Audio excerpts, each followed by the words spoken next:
All right, I think we are live. We are back with another live stream. So let me see if YouTube gives me the notification here, and we'll get started soon. I'm gonna let people join in and get started. Okay, I got the notification, so that is good. Hopefully, we see people joining in here now. And there we go. Okay. Alright, okay. I got the notification. Let me put it in all messages. And do this. Okay. What up, Guh? I'm doing good, Sean. How you doing, bro? How are you doing? Welcome to the stream. We got a couple of videos from last week that we haven't checked out. So I will be checking those videos out first. And then I'll get into the recommendations that you guys gave me for this week. I'll try to get through every single video, but we'll see. I think there's a couple long-term videos in there, so we'll see how much we get done, and then we'll go from there. But you guys can still give me recommendations, and we can check them out. I know Sonic's channel is gonna pop in here soon and tell me to do the Sonic meme compilation, which I don't mind. I do not mind. So we are going to do that. All good. Just eating out. Oh, what you eating, bro? Where are you eating? I just ate so much food, so honestly, I am really full. So that. But what you eating, Sean? What are you eating? Jess, welcome. How are you doing? Hi, how are you? I am good. Thank you for asking. How are you doing? Hopefully everything is going good with you as well. And welcome to another stream. And I'm just gonna wait a little bit more for people to join in here, and then we'll get started with a video called Sonic Shows the Justice League How Fast He Is. Now, I think I see Flash, so maybe that's what they're talking about here. I'm not exactly sure. I'll put it up on the screen here so you guys can see this frame. I mean, I think it is a DC comic or something. I don't know. Maybe I think it's a collaboration. DC X Sonic the Hedgehog. I think it's a collaboration between the two franchises here, and yeah, it seems like it's Comics Explained. Is that the guy's name? I don't know, but it seems like some sort of comic. So I think it might be a collaboration between. As of right now, it seems like Flash because of that lightning bolt, and then I'm guessing Sonic or something like that. But we'll find out soon. Oh, you're eating Chinese? Okay, that's interesting. That's good. Yeah. That's fun. Hi Jess, I'm good. Hi Sean, that's good to hear, Jess. Good to see ya. And welcome. And yeah, so I forgot who recommended this video, but somebody did. So we'll watch it because I didn't get to it last week, but yeah, it seems like it's a collaboration between Flash as of right now, but maybe more DC characters, and I'm guessing not just Sonic, but other characters from the Sonic franchise as well. I have no idea what this is. This like the bad guy or something? I don't know. We'll find out soon, bro. I did. That's good. Let's just, you know what? Let's get into this. People will roll in while we watch this video, but I'm interested to see what sort of collaboration is going to happen in this one. Apparently, it's going to show how fast Sonic really is. So I think he's about to beat Flash in like a speed battle or something. We'll find out. Let's just get right into it. All right, what's going on, guys? This is Rob, and we are back with a Sonic DC crossover and Sonic Shows Darkseid. Why does that look like Thanos, bro? Is this supposed to be Thanos or something? Why does he look like him though, low-key? Just how fast he is, and it's amazing. So, quick 10-second catch-up.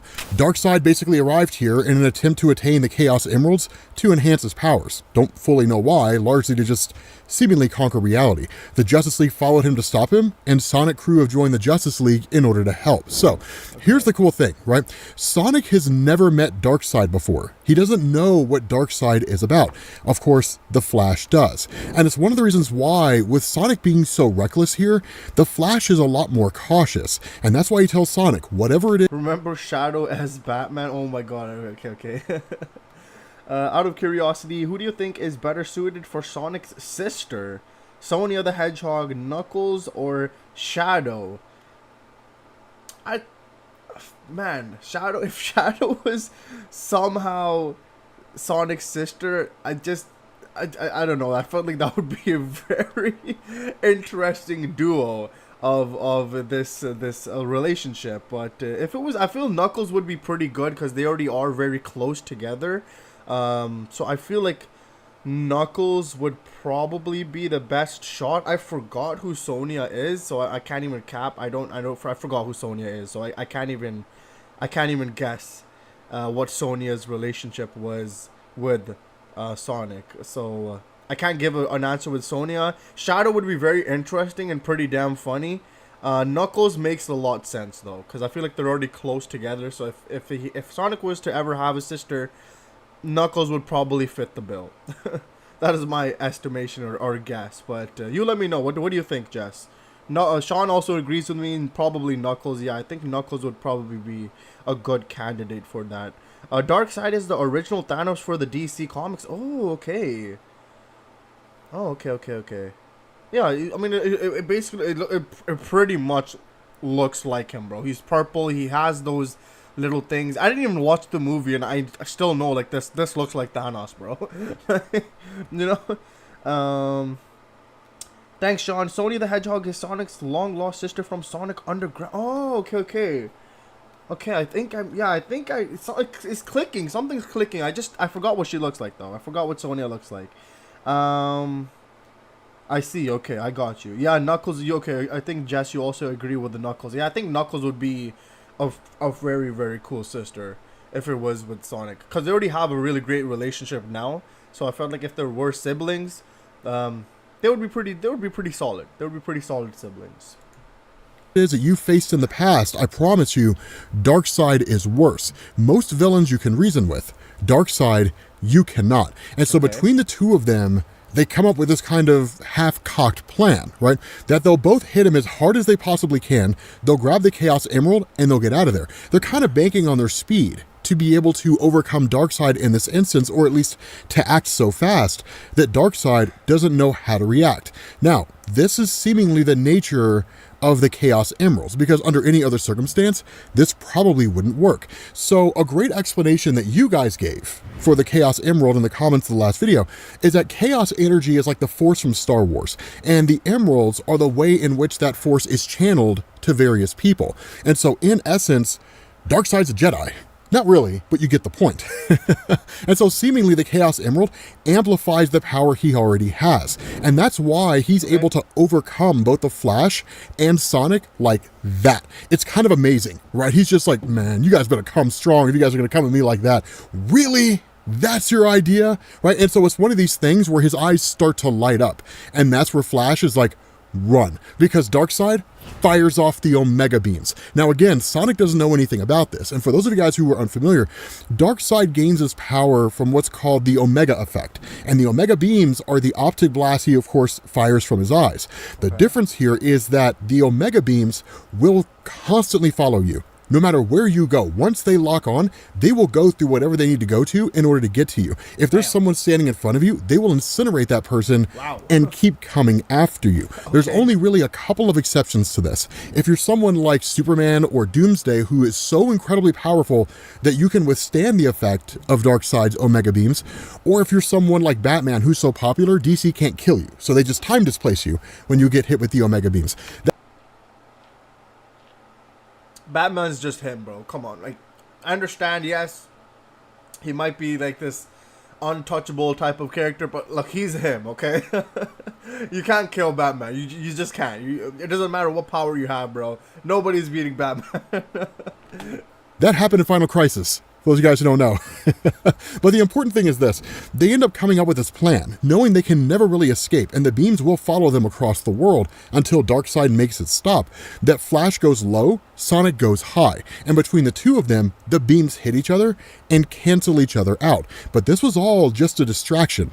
Nothing more, nothing less. Because what Darkseid does is while they're basically bobbing and weaving and dodging, he opens a boom tube. So as soon as the beams cancel each other out, Darkseid escapes through the boom tube. And that's where, with him having a Chaos Emerald, he's more powerful than anybody here. And so while I wouldn't go so far as to say that, Flash panics, he does point out the fact that Sonic was so slow that he couldn't stop Darkseid, and that the rest of the Justice League kind of have to get a hurry on it, because at this point, Darkseid can start tracking after the various Chaos Emeralds now that he knows what to look for, what signatures to hunt for. Now here's a kicker. It's not a guarantee, and we'll talk about that here in a second, because when he contacts the rest of the League, Superman and Knuckles haven't found anything. Wonder Woman and Amy, they're still hunting. Batman and Shadow are just brooding. Silver and Green Lantern... Batman and Shadow...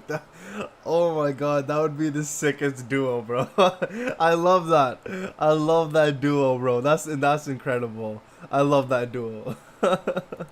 They haven't found anything, and when it comes to Cyborg and Tails, they're still trying to create a device that can track the various Chaos Emeralds, but they haven't really had any luck yet. And the reason for that comes by way of a conversation between Darkseid and his henchman Desaad. Because when Darkseid shows back up here, he tells Desaad, ready the machine so we can harness the power of this Chaos Emerald. But he also asks, how is the hunt for the other Chaos Emeralds going? And that's where Desaad gives us this really interesting explanation. He says, it's the nature of their power. It's chaotic, unruly. It's almost as if they're actively trying to hide from the Father Box. Now, here's a question that I have for you guys out there who are Sonic fans.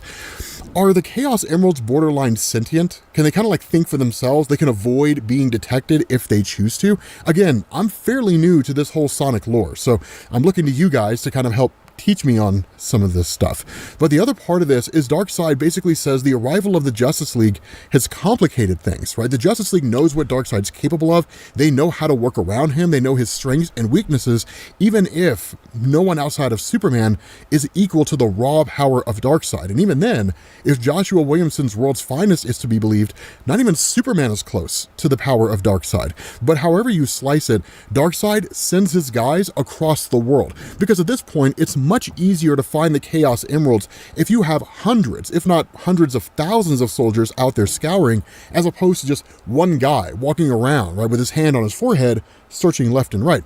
And so this switches over to Tails and Cyborg, because with them monitoring Darkseid, what they realize is that with all of Darkseid's forces being sent out there, now they have a way to track them. And so by way of Darkseid's forces, they can track their movements, which in turn will hopefully lead them to the Chaos Emeralds. Now, it's not a perfect plan, and it's not even foolproof. They're basically falling behind, and so trying to hope they can catch up to Darkseid's forces and basically counter them right when they go for the Chaos Emeralds, it's a gamble at best. But the reality is, it's the best option they have. And so Cyborg sends the coordinates of Darkseid's forces to each member of the Justice League and Sonic's crew relative to their location, right? The ones closest to them. But Batman, ever the pragmatist, poses a question, right? He says, "The Prince of Destruction awakes." We have a plan of action, and that's great, but what's our contingency? Darkseid already has mythic arcane power and can gain more. We may not be able to counter that. Now, of course, Superman, ever the hopeful, just kind of says, well, then we'll find the other emeralds and retrieve the one he stole. We will not fail this world. But again, it's more hopeful than reasonable. Something to point out here for all you guys who are Sonic fans out there and aren't really familiar with DC, this isn't a traditional Superman position to take. In fact, the position of Wonder Woman is the one that Superman would normally take, where she says, Batman's right, we need to plan for the worst, even while hoping for the best. What are our options if things get dire? Superman is very, very balanced, right? He's very centered, more often than not. And so he's very good at kind of looking at both sides and sort of hedging his bets. So that's really more of a statement that he would make in DC Comics, right? Yes, let's do what we can to make sure we save the day, but in case we don't, let's also make sure that we have a plan. Now, again, it's a way to kind of give everybody on the team a particular role to play. The traditional role of Diana is just go in and start hitting stuff.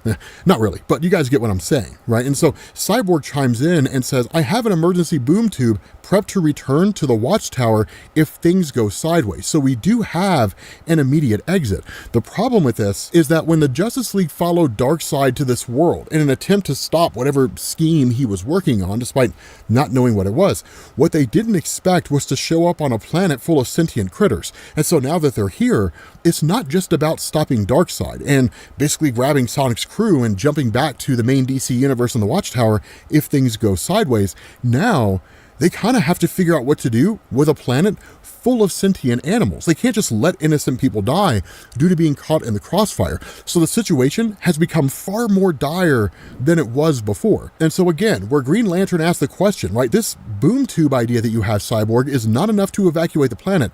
Is there anything better we can do? The response of Superman will rise to the occasion like we always do. And if we need a little extra help, we can put our faith in our new friends. Now, the other part of this could simply be that Superman realizes the dire nature of this situation. He knows how bad it is, and he knows the likelihood of them succeeding isn't really all that high, right? He's playing the role of Iron Man from Secret Wars 2015, where he knew the entire time. But what Superman doesn't want to do is demoralize everybody and say, hey, look, just so you guys know, we probably won't win. So, I mean, we'll do what we can, but Sonic, I got to be honest with you, man, like, all your friendly critters, they're going to die. That's just the way that it goes. It'd be a terrible attitude to have, right? So he may just simply be playing the role of trying to be the positive voice among all the chaos that's happening around there right now. And so at that point, we switch over to this cool little monologue where we're told the battle and hunt for the Chaos Emeralds ignites around the globe. And so what's happening is Darkseid is sending out some of his most formidable foes. He's sending out members of the Furies. He's sending out Calabac. He's sending out these guys that are wildly capable. I wouldn't go so far as to say that all of these guys are a single match for the Justice League, right? They're like the Justice League would struggle against the Furies or against Calabac or something like that. But there's certainly some major heavy hitters. It's a big deal. So this kind of illustrates how important all of this is. And not only that, you switch over to Batman and Shadow when they encounter Steppenwolf, and Shadow displays a power that Batman has not seen yet, right? In this instance, Steppenwolf says, the mortal man and the tiny animal wish to challenge Steppenwolf. Very well, I will award your heads along with the gem to my lord Darkseid. And so at that moment, you have Shadow who makes his move against Steppenwolf and uses chaos control. Now, here's something that I had to look up on YouTube because I'm not overly familiar with chaos control. As I understand it, chaos control is an individual's ability to manipulate chaos energy. Different people can do it, but as I understand it, Shadow is more adept at doing it than anybody else. So kind of using our Star Wars reference, sure, all Jedi can manipulate the Force, but not all Jedi are Yoda. I don't know if Shadow would be Yoda, but it sounds like it would be dope if he was. So, you guys get the point that I'm making. The ability to implement chaos control is the ability to stop space and time, in addition to various other abilities that come with manipulating chaos energy. Batman hasn't seen it, and he says, impressive, you move faster than I could perceive. And that's where Shadow says, there's no way you could have. I use chaos control to stop time. And so in that moment, Batman's like, well, then that might be the key to undermining Darkseid. But the problem is that in the midst of this conversation, the entire world starts shaking and almost kind of falling apart at the seams. Because with this device hooked up to the machine in Ragnarok, right, the ship of Darkseid, he's starting to channel this chaos energy. But understand, Darkseid's messing with powers that he doesn't fully understand. And it's one of the other reasons why this crossover is so cool, because Darkseid is a character of the DC multiverse, right? The whole multiverse only has one Darkseid. And so being in and out of all these different universes, they more or less function the same, right? If the main DC universe Superman is 0 on a number chart, then virtually every version of Superman exists between -1 and 1, right? I mean, it's not that much differentiation between his characters. People like Batman, basically the exact same way. So Darkseid is used to dealing with all these different types of power in different types of universes, but they all more or less function the same. In this instance, he's in a whole different multiverse with a whole different level of power that he's never encountered before. Its arrogance run away with itself, because what he says is fascinating. Its legendary power is legitimate. The very essence of space and time is beginning to warp. With just one, I could mutilate this world. With all seven, universes. Now again, we don't necessarily know what the overarching plot of this is as far as Darkseid's motivation, outside of the fact that, number one, Darkseid's a dick, and number two, he does what dickheads do, which is this. Showing up in a universe and just trying to destroy it for no other reason than the fact that he can. And so this kind of puts stakes on the whole thing, because Darkseid's intention is to destroy this world and even this universe and the multiverse after attaining the Chaos Emeralds. And so at that moment, Batman, understanding the full totality of what's going on, tells everybody, we have to abandon the hunt for the Chaos Emeralds. This is done. We have to take the fight to Darkseid. The problem is they have no real means of transportation to get to Darkseid directly. Enter Dr. Eggman. And I know a lot of you guys who were Sonic fans were dying for this moment, because I'll be honest with you guys, I didn't know if he was going to be an ally of Darkseid or if he was going to work against Darkseid. The cool thing here is he's working against Darkseid. And dude, the thing is, Eggman has it's a pretty simple thing for Eggman. He wants to control the people. He wants to control the worlds or the universes or whatever. He doesn't want to destroy them. And this dark guide guy wants to destroy everything. And that's what Eggman does not want, right? So that's very, very big difference, to kill everybody and destroy everything, to having them under his control. He doesn't want people to die, because if they all die, who the hell is he going to control? You know, it's all for nothing, you know? So I feel like there's a very big difference between what Eggman wants and what this dark guide guy wants. And that's the same thing in the movie that happened with with Gerald. You know, he wanted to destroy Earth, and Eggman is like, no, I don't want to destroy Earth, I want to control Earth, you know? So I feel like it's a very, very big difference of evil minds, basically. One wants to control the people, the other just wants to destroy and kill everybody. And Eggman would always work against that, because if everybody dies once again, what is he there for? You know, he just has his robots at this point. He's just like, okay, what now? So obviously I feel like Eggman would always work against Dark Guide if he ever pulled up in this comic, which he did. So that's pretty cool. It's one of these scenarios of the enemy of my enemy is my friend, because when he appears to Sonic and Flash, of course, the banter between Sonic and Flash is that Sonic reveals Eggman as kind of his arch nemesis, right? But at the same time, Eggman tells him, I'm already here against my better judgment, but a threat of this magnitude necessitates extraordinary measures. I will get you up to that grotesque flying face. You and your costume compatriots will handle the rest. And so Flash asked the question, I mean, look, man, like, if he's your arch nemesis, can we trust this guy? How do we know that he's not working with Darkseid? And so in turn, Sonic says, for the short term, yes, he's on our side. He stands to lose as much as the rest of us.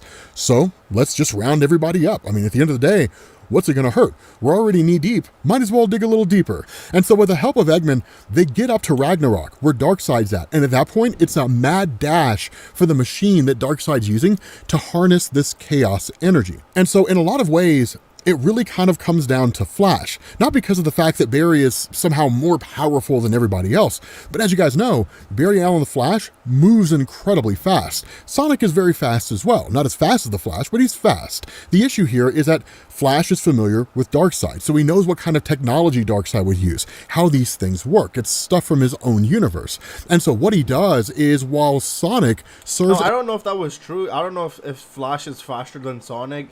I don't know what their level of thing is, but maybe he is. I mean, he's called the Flash, so you know what? we'll just give it to him for now. as a kind of distraction alongside all the other members of the Justice League and Sonic's crew. In an effort to attack Darkseid, the Flash races up to the machine alongside Cyborg in an attempt to shut the machine down. The other part of this is that Shadow confronts Darkseid yet again. Now here's the thing, this may seem reckless, it may seem foolish, and it absolutely is. But if you know about the character of Shadow, despite how he appears and despite how calm he seems, this guy's screaming on the inside. Because remember, the last statement, the last request given to him by Maria, keep the planet safe. So if he fails her, even in death, and it's not something that he can tolerate. What's crazy is that, again, he manipulates chaos control, but Darkseid does the same thing. In fact, seemingly, he negates the chaos control of Shadow. And Shadow can't believe it, right? He's just like, no one nullifies my ability for chaos control. But what Darkseid says, Father Box discovered much about your world, about chaos control. That promise of power and control drew me here. To most mortals, yes, this is impossible, but not to you, for you are the ultimate life form, and not to me, for Darkseid is, and sends everybody flying. This is one thing I gotta say, man. Darkseid, when Darkseid is written right, this guy's lines are almost as good as Doctor Doom. Almost as good as Doctor Doom. Not quite, but almost as good. Darkseid is phenomenal. And so again, at that moment, it kind of comes down to Sonic and Flash. Now, Flash hasn't raced to the machine yet. Instead, this is where the distraction comes in, because Sonic starts using his speed to distract Darkseid. Not really enough to defeat him, but enough to kind of offer some measure of a distraction to all of this. It allows the Flash to race up to the machine. But even then, he fully doesn't comprehend what he's seeing. And he says as much, right? When Cyborg shows up there, he says, any insight to what I'm looking for, Victor?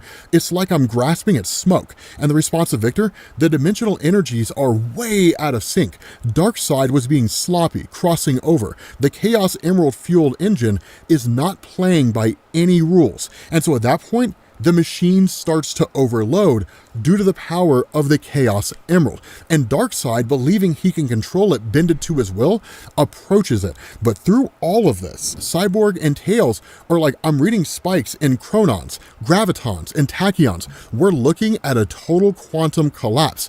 And that's where Tails says the dimensional engine is destabilizing. Time and space are not going to mean anything in a minute. What we're looking at here is a total collapse of not just this universe, but the multiverse, because everything leads back to zero. And so with everything going on, the Justice League does what they can to stop Darkseid, but Batman seems to be the only sane head that prevails, because he says, Lantern, the assets, Cyborg, the boom tube. And at that point, Sonic and them are encased in a green sphere, and they're like, what are you doing? And Batman's like, putting our faith in you. And they get shot through the boom tube. Right now, they end up in the Justice League's universe, where Mr. Terrific is waiting for them in the Justice League Watchtower. Now, it's not them in particular. He was waiting on the Justice League, so he doesn't know how they're there. But once they fill him in on what's going on, they tell him, like, reality's collapsing. They sent us through to protect us. We have to reopen the boom tube, and we have to help them. But the response of Mr. Terrific, I can't. There's no dimensional coordinates to target. Your world is gone. Darkseid, the Justice League, and everyone else is gone. There's nowhere to go back there. With that being said, guys, we're going to bring this video to an end because I'm kind of dying to know, man, where do you go from here? I don't even remotely have an answer to that question, but I'm excited to find out. Let me know what you guys think down in the comments. Hopefully you enjoyed this video. If you did, drop a like, and I will catch you all later. Wow, that is... Okay, what an ending. So they're like, you know what? We're putting our faith in you guys.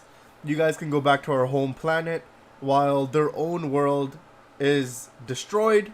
Darkseid is gone, and the Justice League is also gone. Now, where? I don't know what does gone mean. Does that mean they're dead, or are they just in like the white space or something like that? I don't know. But I don't think they would die. I don't think they would kill off that many characters. So I'm just guessing that they are in some sort of white space per se, where it's just like there's no time, there's no nothing. Maybe they're stuck in that, and I'm guessing that Sonic and the friends will need to help them and bring them back. That was really cool, though. That was really, really cool. Yeah. Okay. Yeah. What? That was a good start. Nice comic. Nice little comic. I like that. Um. So yeah, this is a comic book nerd vid, bruh. It was actually really good though, for real. Hey, what's up, KR? How you doing, bro? How you doing? Yo, what up, KR? Just woke up from a nap. Sounds good. Glad to have you here. Literally in the movie, Gerald wanted to destroy the world, and Eggman didn't want to. Exactly. So knowledgeable. It's debatable. Dang. Hello there, G. What's up, Wyatt? How you doing? Yo, what up, Wyatt? Welcome to the stream, bro. How you doing? How you doing? That was a good video though. I like that. I like comics, man. Comics are fun. Next up was, well. I think this is a Wyatt recommendation. I'm pretty sure it is. Wyatt, you're here right on time, bro. We're checking out your last week's recommendation that you gave me. So, let's check this out. It's called Vile Reveal Hell's Corpse. Alright. Wyatt, your time here is to shine now. Let's listen to this together.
Okay.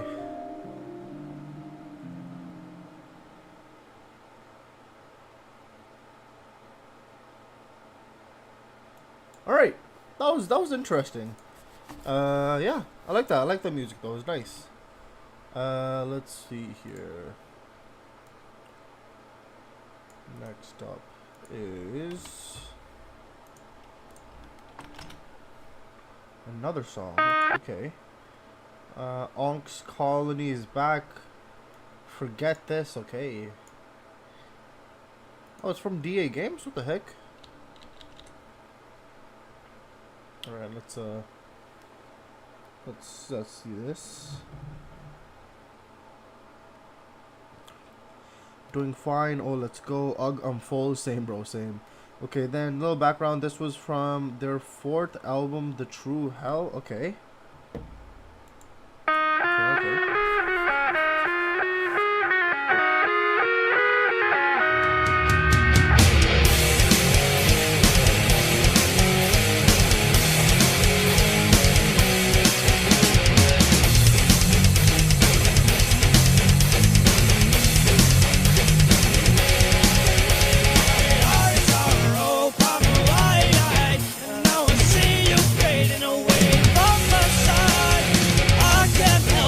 wonder if the torment has been taken too long in my life. It is so well, we never forget, but we never give in. I don't know why I really like just like Will's pre-voice.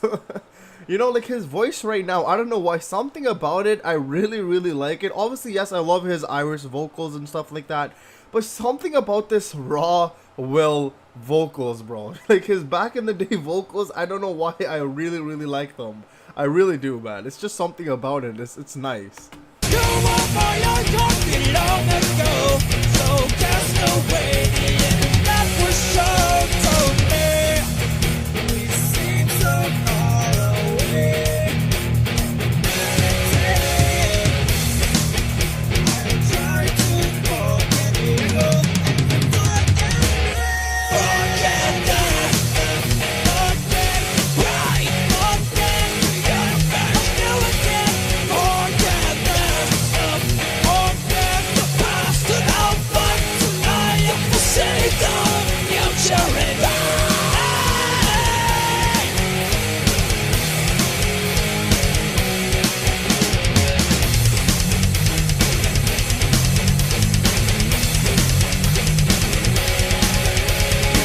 Incarnate my pride, and all the voices tell me all you did was die. I can't help but think of all the days when I was triggered to crouch in my hole and cry. In this world we kill all the nightmares and kill all the doom, but we never die. My time was words up to stand alone in the deep abyss, but I often wonder why we seem to know the way to forever peace. I try to forget you, but you can't forget me. Forget that, forget goodbye, forget your back new again. Forget that stuff, forget the past, and I'll fight till I am finished you. Forget that, forget the days, forget the way you delayed me. Forget this stuff, forget the life that I live, where I am to save you, torturing me.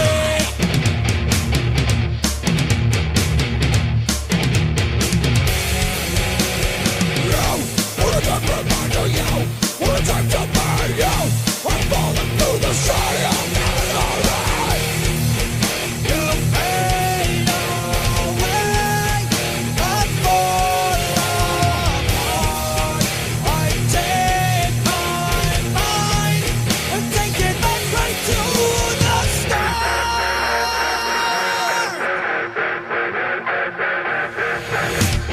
Forget that, forget goodbye, forget your back new again.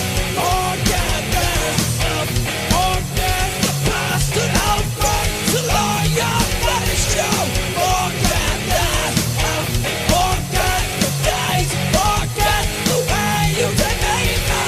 Forget this stuff, forget the life that I live, where I am to save you, torturing me.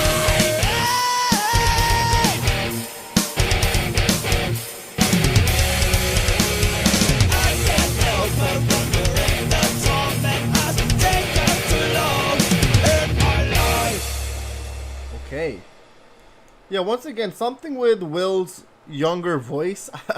I really find it really catchy for some reason. I know it's like raw music and raw vocals and everything like that, but this was like him kind of like starting off, and I feel like it's good. You know, I don't know, something about it is catchy to me. I don't know what, but his voice is nice to listen to, and obviously you can see how it has evolved over the decades of music that this guy has made.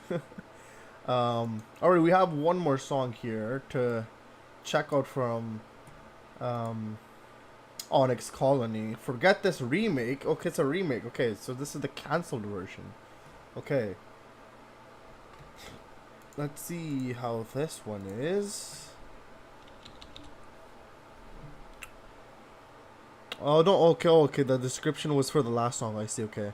I mean, I find it strange that people like his older work than his new stuff and will hate these songs. Now, I wouldn't say I prefer those songs to his new stuff. His new stuff is obviously a lot more polished and just a lot more better sounding, both vocally and his music and stuff like that. But something about his old music has this charm to it. I don't know what. I really do like his pre-Will vocals, I like to say. Something about it is catchy though. You can see his beginnings, his startings, you know. I feel like you can just appreciate that, and yeah, it's not that bad. It's honestly really not that bad. Something about his voice is catchy.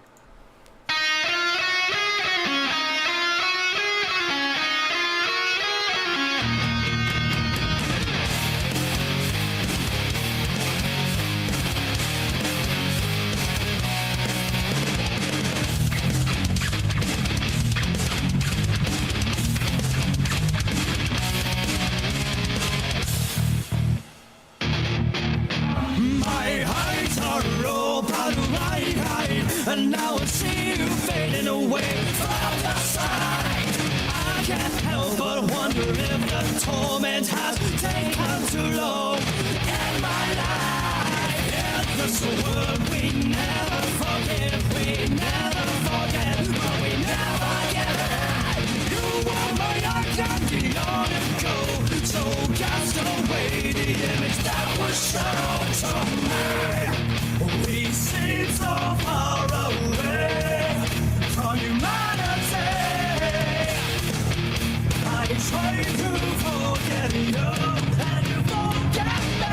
Forget this, help me forget the pain, and forget the image of you again. Forget this, help me forget the past, and I'll fight till I ever see that the future in me.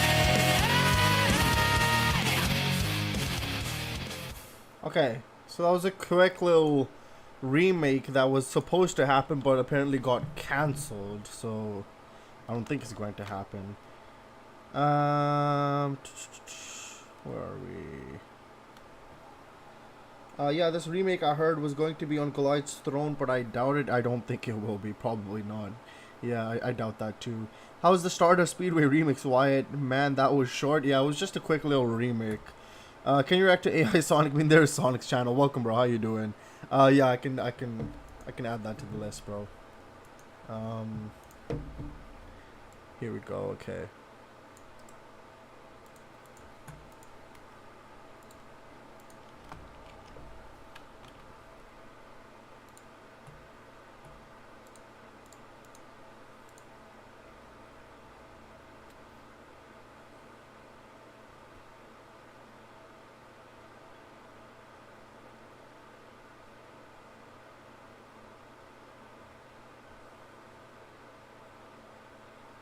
Okay.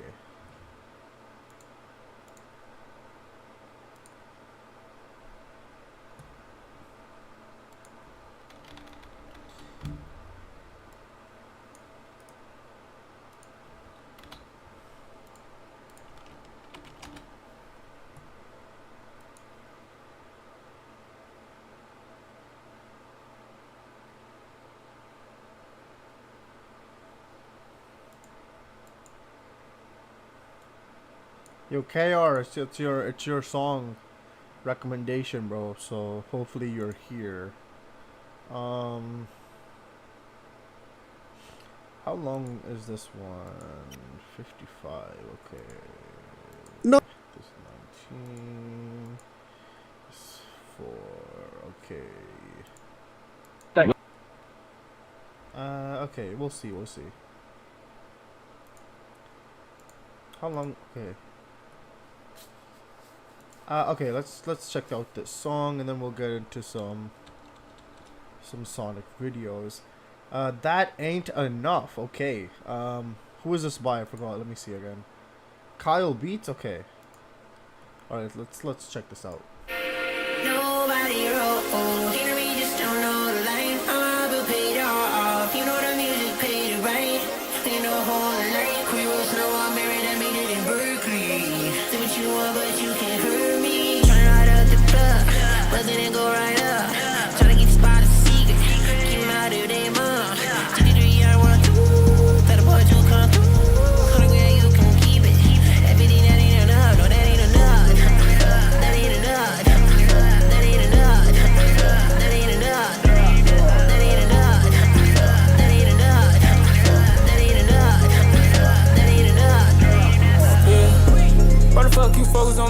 might go flip you a brick.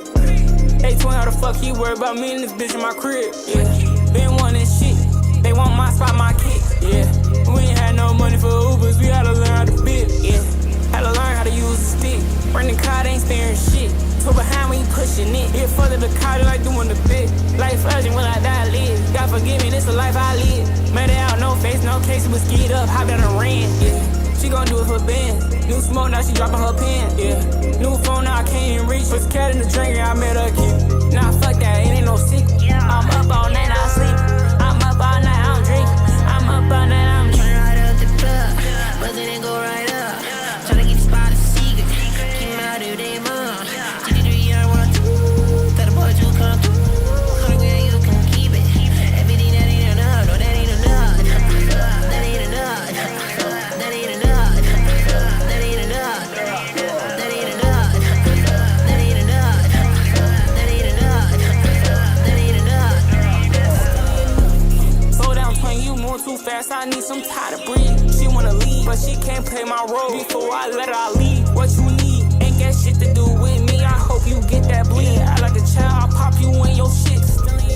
And my twin, he blasting. Suited up, we passing out cash. Snakes in the grass, we step on the ass with Brad. We fuck a snake in the boot. All the shit that shooter gon' shoot. Come to the right, that's all niggas do. I'm praying a young nigga keep his composure. Whip out this Glock and decent exposure. She gon' do it for Ben. New smoke, now she dropping her pen. Yeah. New phone, now I can't even reach. Was cat in the drink, and I met her kid. Nah, fuck that, it ain't no secret. I'm up all night, I sleep. I'm up all night, I'm drinking. I'm up all night, I'm Turn right up the club, but then it go right up. Tryna get the spot a secret. Keep me out of their mom. 63, I want to. That a boy to come through. 100 grand, you can keep it. Everything that ain't enough, no, that ain't enough. That ain't enough. That ain't enough. That ain't enough.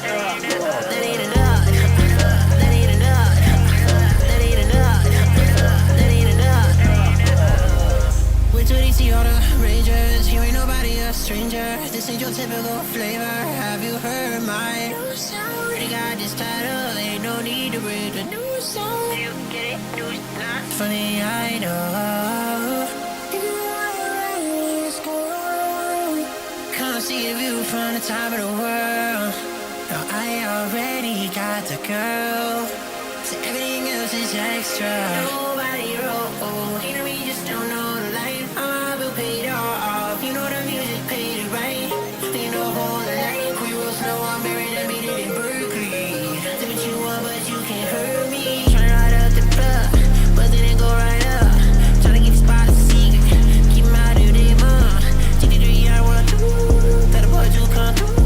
100 grand, you can keep it. Everything that ain't enough, no, that ain't enough. That ain't enough. That ain't enough. That ain't enough. That ain't enough. That ain't enough. That ain't enough. That ain't enough. Okay. That was cool. I like that vibe though. That was nice.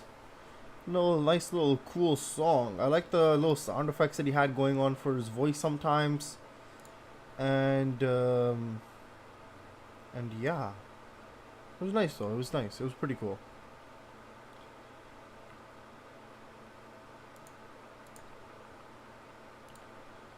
Okay, next up.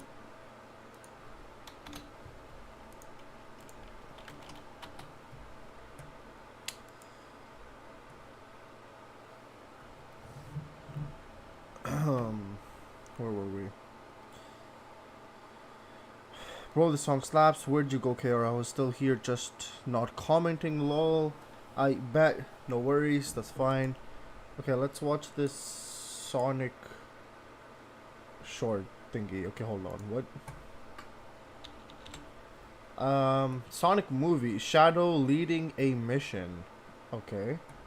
That's interesting. Let's see this. What's up, motherfuckers? This is your pilot speaking. This hunk of metal flies faster backwards, so that's what we're about to do. If that scares you, get the fuck off my bird. For the rest of you, enjoy the ride and get ready to drop hot. Yes, sir. Let's go, gentlemen.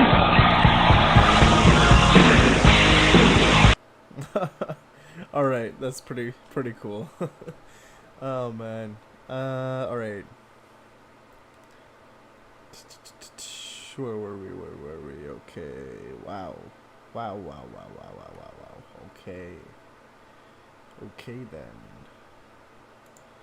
Yeah, that was a cool little animation, bro. Shadow would definitely be saying those lines though. So he's done Shadow perfectly in that animation. Where were we?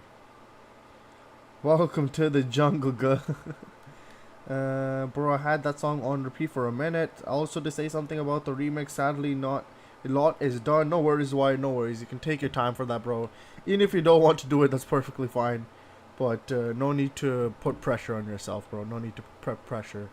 Next up is a Sonic the Hedgehog short. It's the Chow Tales is back. Okay, episode 4. Okay, let's see this.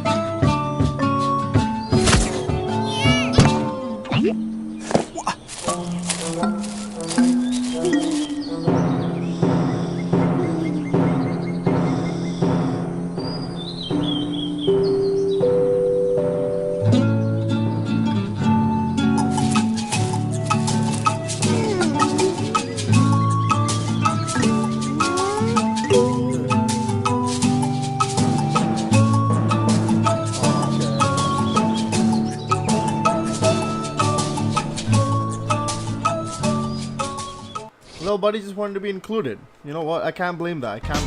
He just wanted to be included. So that's fair enough. Let's see this. Whoa, is that a Sonic Lambo? What in the world? Lamborghini X Sonic. No way they actually made some sort of collaboration, bro. What? Dang, that's okay. It doesn't matter. Doing other projects like the Vile stuff and my own works, but I get to it. Sounds good, Wyatt. No worries. Let's see this. Well, what the hell is this? Oh my god. How the hell did they get a collaboration with Lamborghini? What?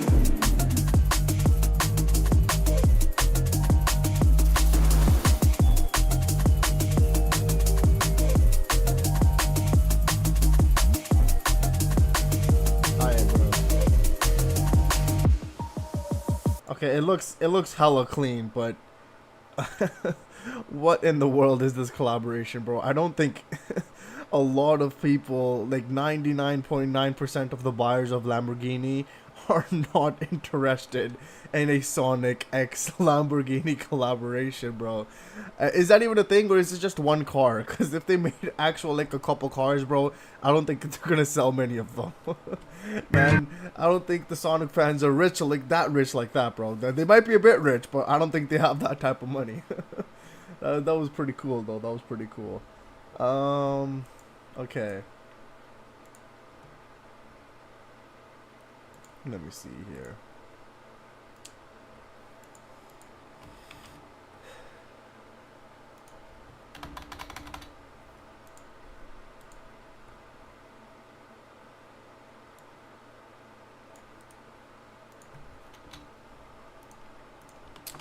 All right.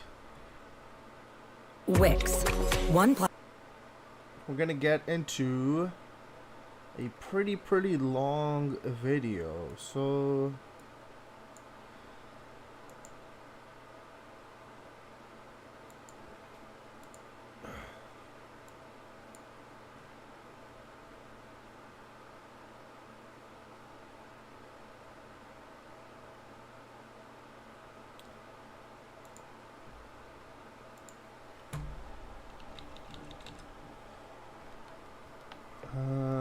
you'd be surprised, honestly. Yeah, probably. Cute reaction.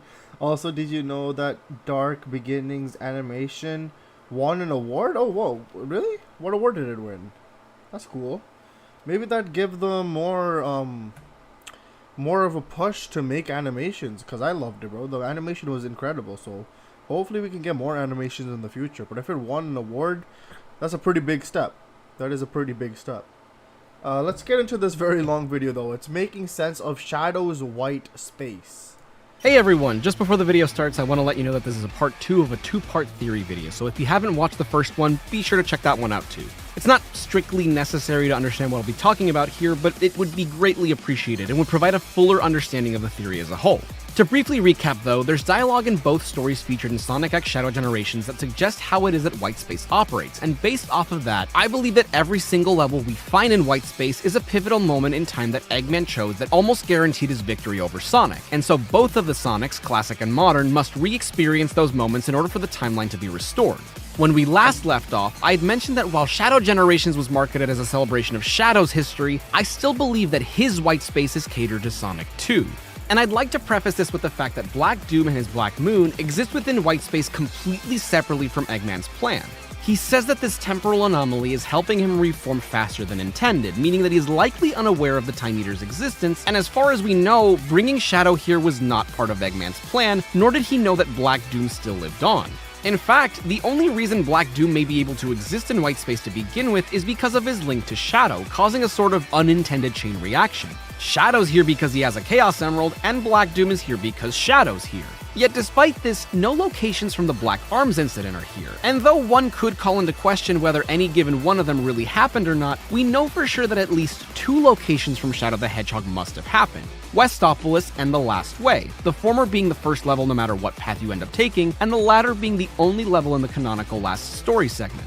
Shadow's adventure begins on the Space Colony arc, which features motifs that reflect how it was presented in some of the levels in his own game, but much like Green Hill's Act 1, the arc's first act happens before the Time Eater sends everyone to White Space. Despite the level being called Space Colony Arc, that's the name of the actual location, not the name of any level in this series. The closest thing we have is a level from Shadow the Hedgehog simply named the Arc, the only level in the game without a hero mission.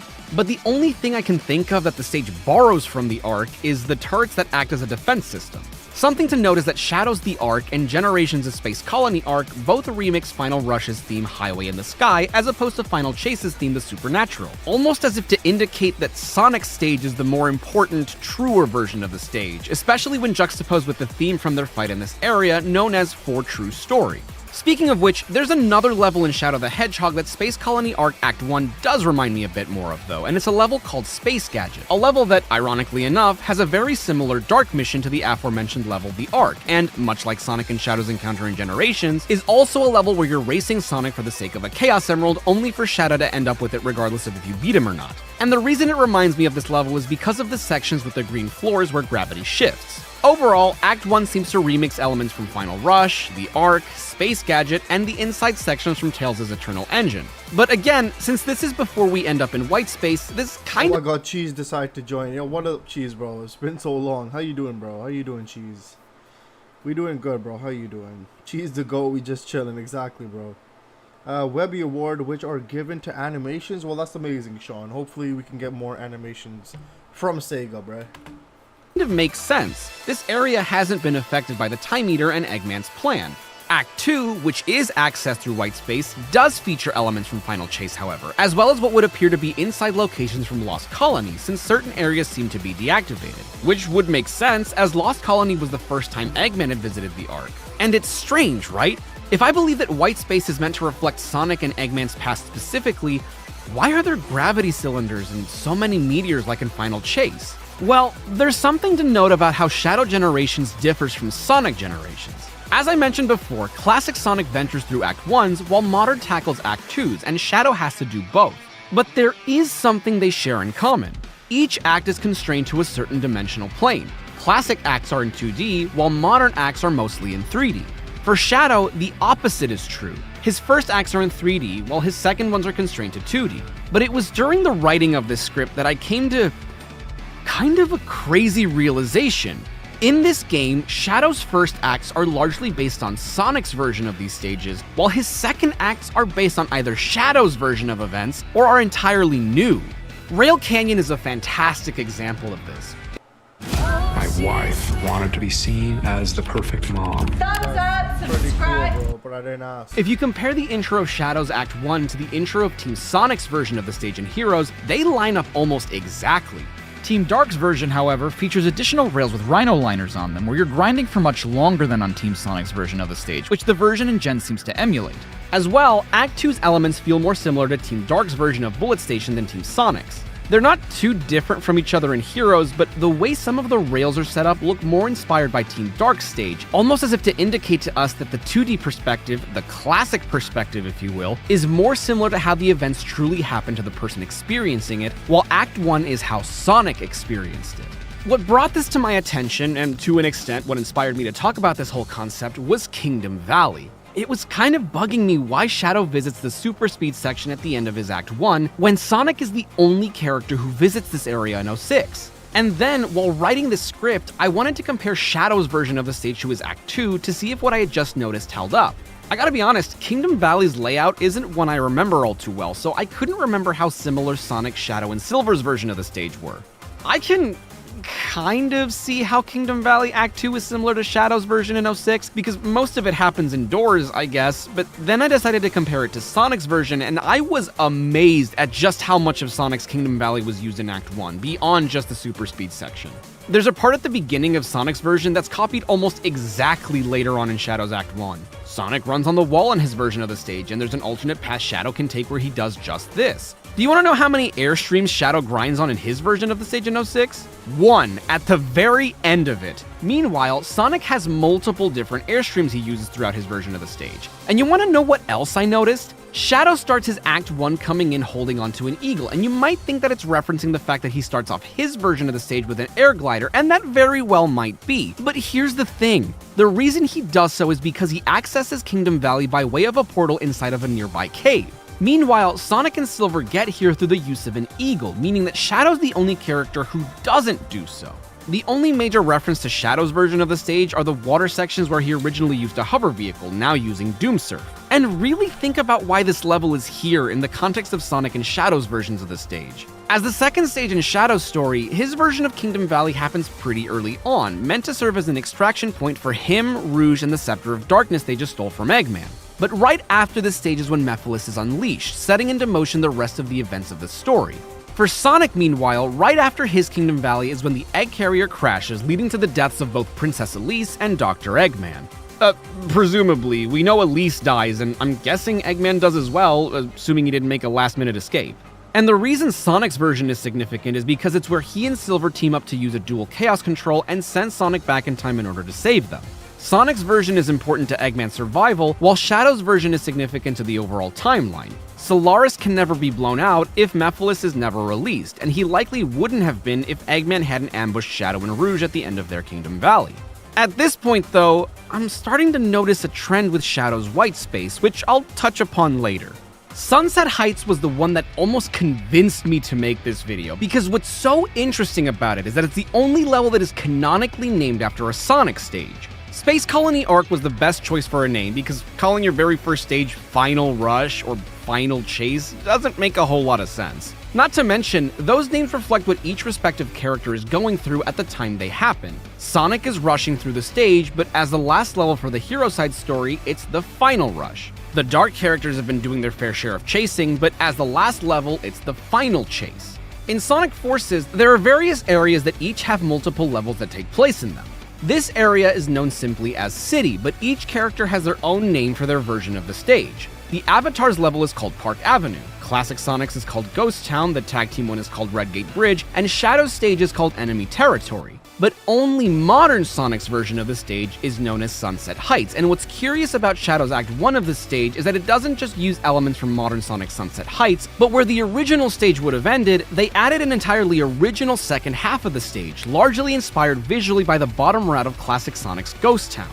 The funny thing is, Shadow's stage Enemy Territory is already based off of Sunset Heights, with a little bit of Park Avenue in between.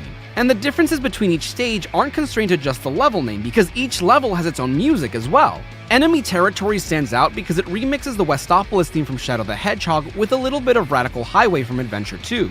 In fact, all 3 episode Shadow levels feature remixes as opposed to original themes. And yet, the music they decided to use was again the theme from Sunset Heights. And Act 2 is a bit strange because it's a dark, rainy version of the level which we've never seen before, and while parts of it resemble the latter half of the original Sunset Heights, this one does borrow a lot of elements from enemy territory, again from the latter half of the stage, which was more original to Shadow, alongside some of its enemies such as the Galaga Bees. Almost as if they were rewriting the future, and this was always what enemy territory was supposed to look like.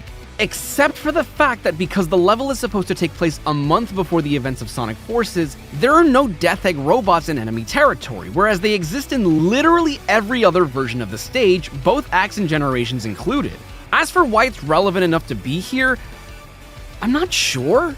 Nothing really happens during or immediately after Sunset Heights for Sonic.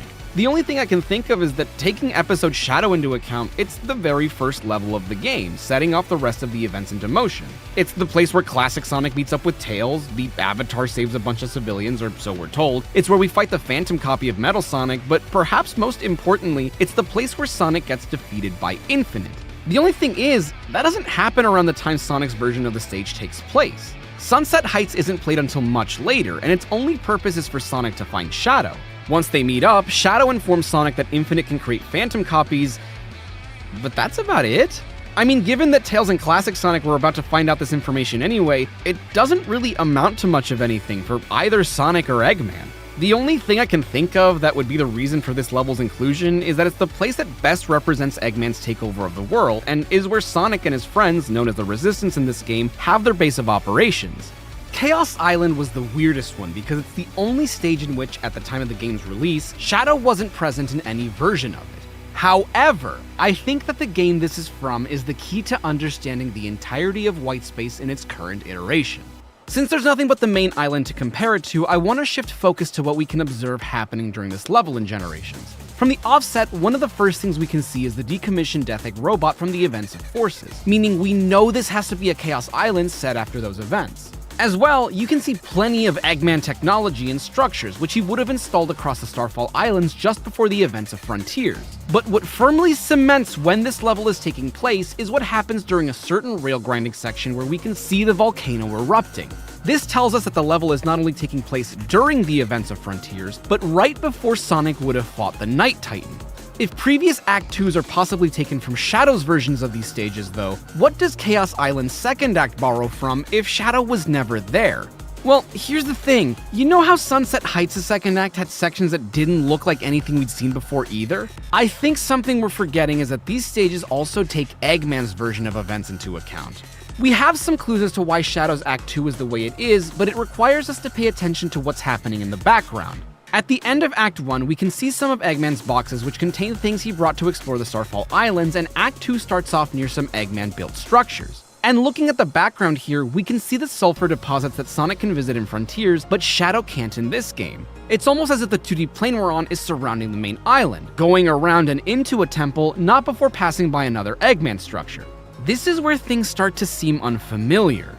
We can see we're in a temple, but it has elements to it that we don't recognize. We start to see lifts and beams that had to have been built by Eggman though, like the ones we see on other parts of the Starfall Islands and Frontiers, particularly in structures that belong to the Ancients. And the area that most confused me was the room where you can see the symbol of their god in the background with the floor covered in lava. This doesn't resemble any area we visit in Frontiers, except that it does. Born anew in blood and fire, the Prince of Destruction. This is that area that is unlocked after Sonic and Tails activate the broken down Death Egg robot on the island, which opens up a path into the underground temple, and you can see its undisturbed form as Sonic. But if the volcano was set off by Sonic in Act 1, is this where the lava eventually ended up? And are we only able to see it because Eggman built an alternate entrance to this place? In Frontiers, we hardly see any Eggman tech in here aside from a single green pod, but none of these structures are in the background. And we know that this is the right location because Shadow's Act 2 ends with the exact same upwards ramp spiraling the exact same tower where we exit as Sonic in Frontiers. Is this hinting at a possible future where Eggman returns here to learn more and so we're venturing through his memory? But that kinda goes against the theme we've had so far. Act 2s have always had some sort of Shadow influence in them, so why would Chaos Island be the exception? Well, here's the part where I'm losing my mind, because in Frontiers, Sonic has these random instances where he'll stop and mention something from his past, whether it be a location or a character. These instances are so rare that I can't really find anybody replicating them, but I had an experience where Sonic mentions that at this point he wouldn't mind Shadow lending a hand, and the place where this line played for me just so happens to be the exact same area where the Gold Ring is found at the end of Shadow's Act 2.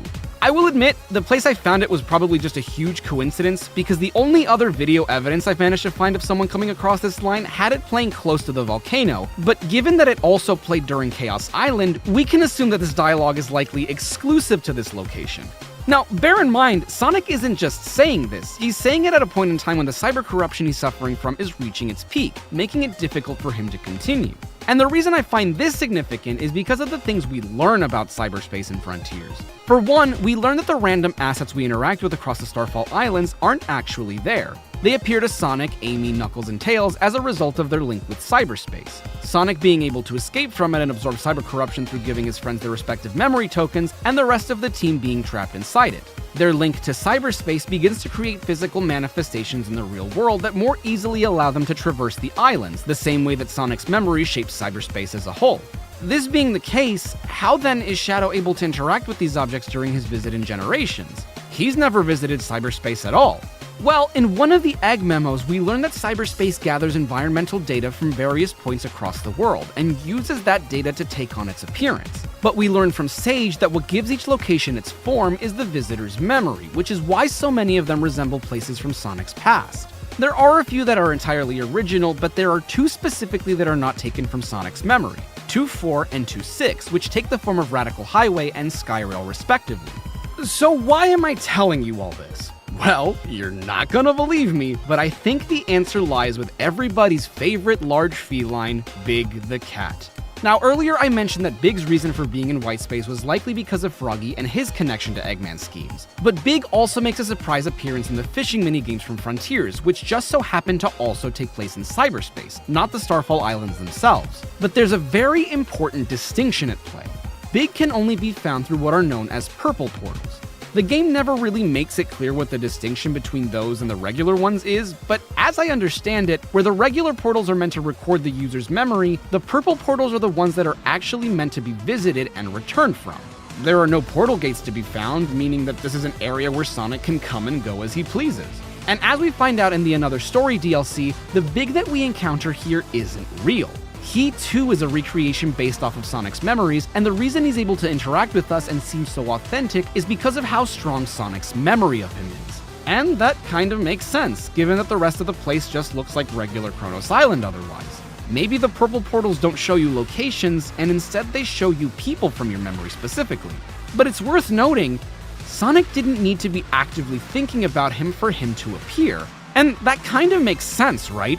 Though he and Sonic don't interact often, they do run into each other a lot throughout their journeys, even ones where their adventures aren't related at all. In fact, Big is the only character to have been to Soliana and remember it, likely because his visit there had nothing to do with the events of 06. So what a coincidence that the character that Sonic meets in Frontiers because of a subconscious memory is found at a location that no one else has a conscious memory of. Having said that, it stands to reason that cyberspace can pull from your subconscious memories and give them form, even if you haven't thought about them for a while. So what does all of this have to do with Shadow being on Chaos Island and allowing him to interact with the world in the way that he does?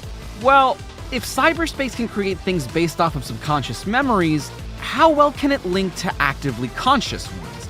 Shadow can visit and interact with Chaos Island not because he was here, but because someone with a strong link to cyberspace was thinking about him while they were here. The world needs a broader understanding of our... Let's see if I can actually call. Okay, there's a lot of comments.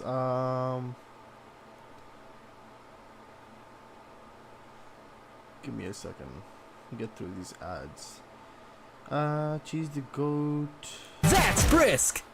And if you need any... Was just lifting. Okay, Cheese getting those gains. I'd love to be part of the second season of Knuckles as the voice of Sonia. I'd love to see their friendship grow and see Knuckles and Sonia fall in love through the course of the season. I believe Rouge is best suited for Shadow in the romantic sense, that is, considering they are friends anyway. That makes sense. So the two Sonic couples would be Knuckles Noxonia and Shadowj, oh god. Let's go big. Yes, big the goat, bro.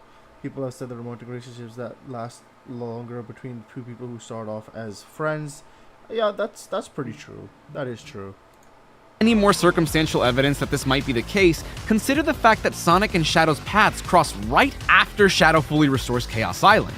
Think about how we access cyberspace on the Starfall Islands, through portals with a circular opening that bear a reddish-pink light within it. And what's contained within these portals? Challenges that test the user's abilities, set in places based on the user's memories, sometimes with slight variations, whether that be in the layout or the time of day. Completing these challenges to the best of the user's abilities changes the portals, making them shimmer or change color. And what do we receive for completing the challenges contained within these portals? Keys that allow us to access something that returns the power of the Chaos Emeralds to us. And what is the one crucial connection between Cyber and Whitespace beyond resembling areas from their past? In Whitespace, Tails says that Sonic's speed is what is restoring space-time, and while not directly stated, the end tells Sonic that he was able to escape cyberspace through his own power. What's Sonic's power if not his speed? And the thing is too, Sonic isn't just restoring the locations in Whitespace, but returning life to his friends who have their bodies stuck here while their lives are tied to the locations they're frozen at. In fact, when the cyber corruption takes hold of Sonic on Rhea Island, he freezes in place much like his friends do in Whitespace. Something else that the two share in common is that rather than return to the entrance of the stage in order to exit, the Sonics and Shadow must reach their respective goals in order to return to Whitespace, whereas Sonic needs to find portal gates to return from cyberspace. It isn't simply that they go to the next stage like they've done previously, but they return to the world they entered from. And the portal that opens when the gang first arrives on the Starfall Islands is suspiciously familiar, don't you think? Now, I'm not necessarily saying that they intended for Whitespace to be a form of cyberspace. I'm fully aware that these are likely just coincidences in the real world, and there are plenty of differences between the two as well. But taking into account how cyberspace is set up, some of the anomalies we've talked about start to make a bit more sense. I mentioned that there are two cyberspace stages that resemble levels that Shadow visited, not Sonic. And it would make a lot of sense if these stages were found in Chaos Island, but as it so happens, they're found on the previous one, Ares Island. And this could very well be a matter of the past influencing the future in a way unbeknownst to us. In Sonic Generations, there are challenge gates that feature our friends in locations they've never been to, at least not that we've seen. Amy and Chemical Plant and Sky Sanctuary, Espio and Speed Highway, Cream and City Escape, and Vector in Crisis City and in Rooftop Run alongside Charmy. Even in Shadow Generations, we see that Rouge enters the portal leading to Sonic and Shadow's encounter, meaning that characters can certainly visit locations in Whitespace they've never been to before, so long as a version of Sonic is there as well. And the reason that's relevant is because it's possible that Shadow visiting Chaos Island in Generations could have altered cyberspace's data in Frontiers, presenting Sonic with locations he's never been to before. Locations which might subconsciously put Shadow in Sonic's mind, making him think of Shadow in the subsequent island. And I believe that this also has an influence on the boss's Shadow encounters. To start, something that's curious about the boss gates in Shadow's version of Whitespace is that they aren't simply out in the open the way they are for Sonic. Shadows are typically contained within castles made up of bricks like the one we see at the lair of the Time Eater. Unlike the Time Eater's portal though, these castles don't seem to be broken or formless. They're carefully constructed, untouched, with the boss gates seemingly inaccessible. And oh my god, I think I just came to a realization while typing this out. These boss gates are only accessible because of Shadow's Doom powers. Without them, Shadow would literally be unable to reach them. As well, where in Sonic Generations you only need to clear one of the 10 challenge gates to obtain a boss key, in Shadow Generations every single challenge act needs to be completed. And why is so much of Shadow's Whitespace covered in water where there is none in Sonic's area? In fact, we see at the end of Shadow's campaign that he and Rouge head to Sonic's area of Whitespace through a bridge found past where you would obtain Doomsurf, and the first thing you would come across if you came in through Sonic's area is a large body of water. And remember the cyber corruption I mentioned earlier, which when absorbed enough freezes Sonic in place?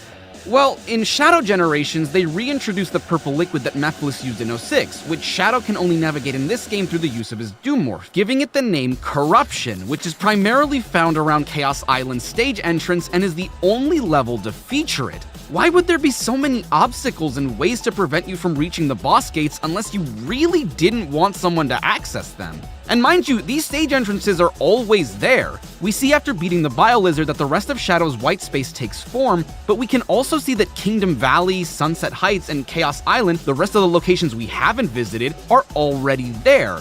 but before they're unlocked, they're all surrounded by water. Are the bosses and locations from Shadow Gens things that Eggman specifically did not want Sonic to restore? Introducing the new era of Vodka Cran. Absolute, born to mix. I mean, think about it. Space Colony Arc led to Eggman activating the Eclipse Cannon with all 7 Chaos Emeralds, which activated the Arc's collision course to Earth, something he helped everyone else stop. Rail Canyon is where Neo Metal successfully copied everyone's lifeform data, leading to his transformation at the end of the game, which he again teams up with the heroes for. Kingdom Valley is where both Mephiles gets released from the Scepter of Darkness, as well as where Elise dies, releasing Iblis and destroying the world. Sunset Heights is where Classic Sonic, the character who defeated his Dragoon Mark II and was instrumental in helping the Resistance take back the world, showed up. And I just remembered, it's also the place that the Avatar is from, and they're also the only other character that was vital to Eggman and Infinite's defeat. Chaos Islands was a bit more difficult to figure out, since at large, there's nothing here that doesn't happen on the previous 2 islands. But then I remembered part of the reason I even came to this realization in the first place. Chaos Island is the point in the story where Sage accepts that the only way she'll be able to save Eggman and get him out of cyberspace safely is if he agrees to form an alliance with Sonic, something he explicitly states he doesn't want to do. And then, Sage mentions the other times he's done exactly this. But together you stopped the Arc, overcame Neo Metal. And a point of data they wouldn't have is the other alliance they formed, where together they stopped Solaris. These points in time that Eggman wants to restrict are every time he had to ally himself with his arch-nemesis, or to prevent his most crushing defeat. And I think it also explains why there's no level from Lost World here. That game's story almost flips this ongoing trope on its head entirely. During most of these examples, Eggman acts as an antagonist for most of the game, only to team up with the heroes at the end to overcome a bigger threat. In Lost World, though Sonic and Eggman had formed an alliance for most of the game, it ends with him being the surprise final boss. I can only imagine that he doesn't care to include the events of Lost World, because even though Sonic was the one that ruined his control over the Zeti, it was clear that without Sonic, Eggman wouldn't be able to deal with them should they manage to break free of his control in a different way. At any other point in the timeline, at least he would still have control over his badniks. Against the Zeti, not so much. But anyway, what does that have to do with the bosses I mentioned? Well, remember how I said that cyberspace conforms to the memory of the person entering it? The BioLizard is an example of a boss that is exclusive to Shadow and almost tore my whole theory apart. But then I thought about it. While Sonic never fought the BioLizard in the form that Shadow does, he does fight it alongside Shadow as the final hazard, and I think the reason Shadow fights this version of the boss has to do with how these portals operate. During Sonic's portion of this theory, I mentioned that the Chaos Emeralds are superdimensional objects that exist at all moments across time. The state in which they exist at any given point is how they exist at all other points. And as we know, Shadow is in possession of one of the Chaos Emeralds, while the rest are in Sonic's area of white space, and this is further exemplified by the fact that we don't see any Chaos Emeralds at the cannon's core, even though that's where they were during this point in time. What that leads me to understand is that if you don't have all the Chaos Emeralds and try to revisit a moment in history where they were strictly necessary, you can't revisit that moment in time, but will instead be met with the closest thing to it. And think about it, in the perfect Chaos fight, Sonic never needed to be Supersonic. He just needed to be able to run fast enough to go over the water and reach Chaos's brain. Even in the original game, you don't automatically die if you lose your super form. You can't exactly do anything to win, but you don't lose straight away. In Generations, Sonic may not have the Chaos Emeralds, but as we talked about before, he now has the abilities needed to defeat him. But there would be absolutely no way for either Sonic or Shadow to fight the final hazard without their super forms. Not to mention, that fight required both Sonic and Shadow, so what happens when only one of them is here? Shadow can only face a version of this fight that didn't need the Chaos Emeralds and didn't need Sonic, a fight that exists in his memory, which would be the base BioLizard fight. As for why the BioLizard has a new mutation, I think the next 2 boss fights may explain this as well, so I'll talk about that in a bit. And we know that this is an important moment in time to restore because defeating the BioLizard as well as the final hazard is what allows Sonic and Shadow to stop the Arc's collision course. Eggman wouldn't have wanted this moment to be restored because in the event that Sonic were to fail, the Earth would have been destroyed. Metal Overlord is the boss that most made me consider that the entirety of White Space was meant for Sonic. After all, Shadow never fights Metal Overlord, but its predecessor, Metal Madness. And despite the fact that these two can talk to each other, neither of them point out that this setup is strange. A lot of adjustments needed to be made for this fight to take place, but when you think about it, it's not unreasonable. I mentioned before that if there was a moment in time where all the Chaos Emeralds were necessary to revisit, you wouldn't be able to, and instead would face the closest thing to it, but I believe Metal Overlord is an example of the opposite. What happens when you can't revisit a fight that strictly requires others to fight it? In the Metal Madness fight, you need to attack his weak spot with a formation other than the one it's currently colored as. You can't attack it with Speed Formation if it's blue, Fly Formation if it's yellow, or Power Formation if it's red. Metal Overlord, meanwhile, doesn't have that weakness anymore since he's only damaged using Team Blast. So how can Shadow fight Metal Overlord when Team Blast requires, a team? And when losing all your rings, you immediately lose the fight.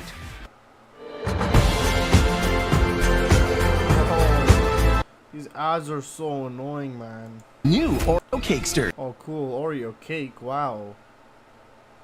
Okay, those kind of look good. Here's where I think a lot of technicalities come into play. Really think about what happens when you use Team Blast against Metal Overlord. All Team Sonic does is repeatedly strike him. There's nothing too special about what happens. As well, while Eggman says that Metal is super strong with everyone's data, Overlord is just the complete version of Madness. Much like the Bio-Lizard and the Final Hazard, they're technically not two separate beings, but the same being in a different context. The Final Hazard is just the Bio-Lizard attached to the Eclipse cannon. In the same way, Metal Madness is just a Metal Overlord that can't fly yet. Similarly, and as we see in Shadow Generations, if Metal Overlord weren't flying, all we need to do is smack him really hard. Honestly, both of those reasons are why Sonic goes super in the first place. Metal Overlord flies away, and the only way Sonic can chase him is by going super, but the fight doesn't strictly need to happen this way. Similarly, I think we can all agree that Sonic would have been able to take on Metal Overlord on his own. He was fully ready to do this himself, but Tails and Knuckles insisted they would join him, and Sonic protects them by giving them super shields, not proper super forms. Now, I have my thoughts on why this is, which I'd like to go over in a separate video, but all we need to understand right now is that this fight is completely doable with Sonic alone. In fact, the name of the Team Blast is Supersonic Power, meaning that this is only possible because of Supersonic, not anything that Tails or Knuckles do. Regardless, Tails and Knuckles are super powered but aren't in a super form, and yet they're still able to help damage Metal Overlord, meaning that a super form isn't strictly required to defeat him, and I believe this is why Shadow fights this version of Metal. He may be flying, but he can fly above the water while you surf. If Shadow had the Doom Wings at this point in the story, I don't doubt this fight would be a lot more similar to the Neo Devil Doom fight. He doesn't have a weak spot that requires a specific formation, and what's funny is that the only time Shadow attacks Overlord directly, he's hitting the green light where his weak spot once was. When you think about it, this is another example of just hitting Metal super hard, because he can still move while you use Chaos Control, but it isn't Chaos Control itself that makes him vulnerable to an attack from Shadow. It's Shadow's ability to use Chaos Dash that lets him travel really fast and hit Metal really hard, just like using the Dash Rings lets him do so. During his second phase, again, Chaos Control isn't used to be able to strike him, but to knock a substantially large amount of debris into him.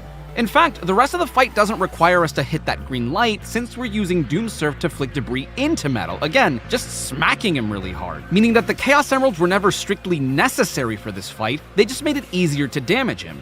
Restoring this moment in time is obviously necessary because without Metal Overlord's defeat, the world would be completely transformed into a kingdom of robots. Eggman, meanwhile, hoped to keep this moment locked away so that Metal Sonic never had the chance to transform in the first place.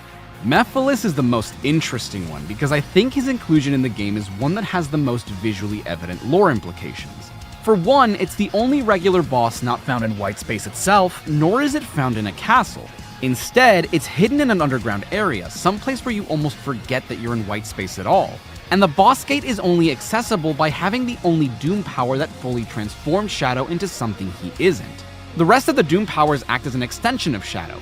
His Chaos Spears become more powerful, his attacks strike harder, he grows a manta ray that he can surf on, he grows wings he can use to fly, but Doom Morph is the only thing that allows Shadow to traverse through what we now know as corruption and fully changes his form into something else. As well, the boss gate down here is the only one across both Sonic and Shadow Generations that requires 4 boss keys instead of 3, almost as if this is one that's meant to be super locked away. Now, the only version of Mephiles that Sonic ever encountered and fought was Solaris itself, and it would make sense for Solaris to be the one that is guarded extra carefully. Kingdom Valley, for all intents and purposes, still exists to this day. There's nothing wrong with it existing out in the open despite the events of 06 being erased. Solaris, however, as a being, was erased entirely, and revisiting its existence, I imagine, would create some kind of paradox. How do you consume a timeline that is already non-existent? What happens when you try to destroy white space? Fortunately, because Sonic's not here, we don't have to figure that out, and I think the reason Mephiles is whom you encounter here is twofold. Not only are the Chaos Emeralds, as well as Sonic and Silver's presence necessary for the Solaris fight to take place again, but given the existence of Crisis City in Sonic's white space, it's possible that Solaris can't currently exist anyway, because Iblis is the one responsible for Crisis City's being in the state that it is. So what happens when Shadow the Hedgehog tries to access Solaris' portal without the means to fight it, and when one half of it is already somewhere else? That would only leave Mephiles at the point in time in Shadow's story right before he joins with Iblis again. And the reason I can determine the exact moment Mephiles might be from is because originally Shadow came here with Rouge and Omega, but Mephiles was completely free. He came here to find the remaining Chaos Emerald and... Wait, which Chaos Emerald was he here to collect? No way, dude! The yellow one? The one Shadow has right now during the events of Generations? The Prince of Destruction awakes. It's no wonder this is the fight we're revisiting, in the same way that the fake Yellow Emerald probably adds to why Sonic and Shadow revisited their fight aboard the Ark. And actually, what Chaos Emerald does Metal Sonic have in Sonic Generations? The purple one. Literally the only time Metal Sonic can collect a purple Chaos Emerald is in Sonic Drift 2. Coincidentally, the very first game where you can even play as Metal Sonic, which also just so happens to be a classic era game. Sonic R doesn't have a purple emerald, and even so, if you unlock Super Sonic after collecting all the emeralds, that must mean that Eggman and his team never had any of them, right? You never go Super Sonic in Sonic Drift 2. And the emerald you collect from Silver is the white one of the two he had at the end of his campaign in Sonic 06. Funnily enough, the other one he had, the cyan one, is one you collect in this era as well, after defeating the Egg Dragoon. There's no way they thought about this as much as we have, right? But okay, back to Mephiles. In 06, after defeating him in his second phase, Shadow tries to reseal him in the Scepter of Darkness he and Rouge crafted in Soliana, which Mephiles immediately breaks out of. And how does the fight in Generations start? With Mephiles escaping the Scepter of Darkness once Shadow approaches it, followed by Mephiles using the same attack that he used to kill Sonic, one that he never used against Shadow in 06. And there's yet another great reason as to why this is the fight Shadow re-experiences as opposed to their first encounter at Flame Core. There, Shadow needed Omega's help to defeat him, while here, despite having Rouge and Omega at his side, they really didn't do much besides have his back. And of course, there's the line of dialogue that ties so much of this entire theory together. At the beginning of the fight, Mephiles says, "I will defeat you, then restore myself to the timeline," meaning he knows he has existed somewhere outside of the timeline since he was erased. But I don't think that this knowledge necessarily applies to everyone. We know that modern Eggman knows this in the Egg Dragoon fight, though it's unclear if classic Eggman knows this in the Death Egg Robot one. I just suspect that he doesn't. Mephiles clearly knows, but Metal Overlord seems to have just transformed in his fight, evidenced by him saying that he is now the true Sonic, alongside not mentioning anything about taking on this form again. The outliers are Perfect Chaos and the Bio-Lizard, since they can't communicate, meaning we don't know what's going through their mind right now. But I think we can venture a guess with the context clues we already have. Perfect Chaos and Metal Overlord must be from moments in time where they had just transformed, so their knowledge and abilities mirror those they had during those original encounters. Mephiles has a few new techniques, ones that he didn't have in the original fight, which makes sense if he's a Mephiles that was not only meant to be Solaris, but who knows he's removed from the timeline. Similarly, if the Bio-Lizard was meant to be the final hazard, but is from a moment in time when it was first released from the canon's core, it stands to reason that it remembers this fight, which is why it almost immediately tries to do something new when what it used to do before fails the first time. As well, I think Mephiles' line confirms that these are moments in the timeline that we're revisiting. If this was a moment that was only just happening now, Mephiles would still be erased from time. But if he defeats Shadow in the past, even a past removed from existence, Shadow never helps collect the Chaos Emerald used to revive Sonic, nor does he manage to help defeat Solaris in the past, meaning Solaris never gets blown out, meaning he gets reinstated in the timeline. And I think it goes without saying why this is both a pivotal moment in time that needs to be restored, as well as why Eggman wouldn't have wanted it to be revisited. Now, Radical Highway is a location that exists outside of White Space, which makes sense because Sonic never canonically ventured through that level. It's a location that Shadow continuously experiences throughout his adventure by way of what's known as the Doom Zone, a dimension created by Black Doom to test Shadow's Doom powers. What I find so curious about the Doom Zone, and this was something else that made me question what the rules behind White Space might have been, is that despite Shadow gaining his Doom powers throughout the game, the Doom Zone only made appearances during certain levels: Space Colony Arc, Rail Canyon, and Sunset Heights. The thing those three share in common is that out of the 5 levels we find in Shadow's White Space, those are the 3 that Shadow has been to in the current timeline. No memory of Kingdom Valley, and outside of his visit in this game, he's never been to Chaos Island. On top of that, I believe that there's a thematic significance to the places he gets the Doom Gears, the objects that allow Shadow to unlock his Doom powers. Before Sonic X Shadow Generations had released, I was working on a video where I talked about what the link between Shadow and the bosses we knew he would face in this game were. Back then, it was more wishful thinking, maybe even seeing something where there maybe was nothing, but now I'm not so sure. Now I think I was kinda spot on. Wallpaper or paint? We make thousands of financial decisions every day. We just got an ad like 2 minutes ago. Why is there another one? Why?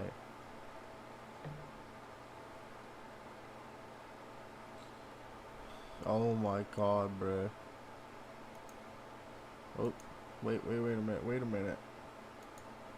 Reflect Shadow's very first stage isn't because Black Doom just really likes Radical Highway, but because of what that level means for Shadow as a character, which was something else I talked about in that video. Radical Highway in Adventure 2 was the first level we ever played through as Shadow, and this was when we learned what Shadow was motivated by.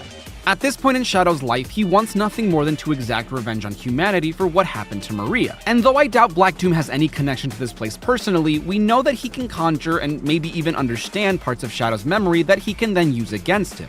In Shadow the Hedgehog, Black Doom makes Shadow relive his past in the level The Doom, at a time where we can surmise that Black Doom wasn't present, but still knows what happened aboard the Ark.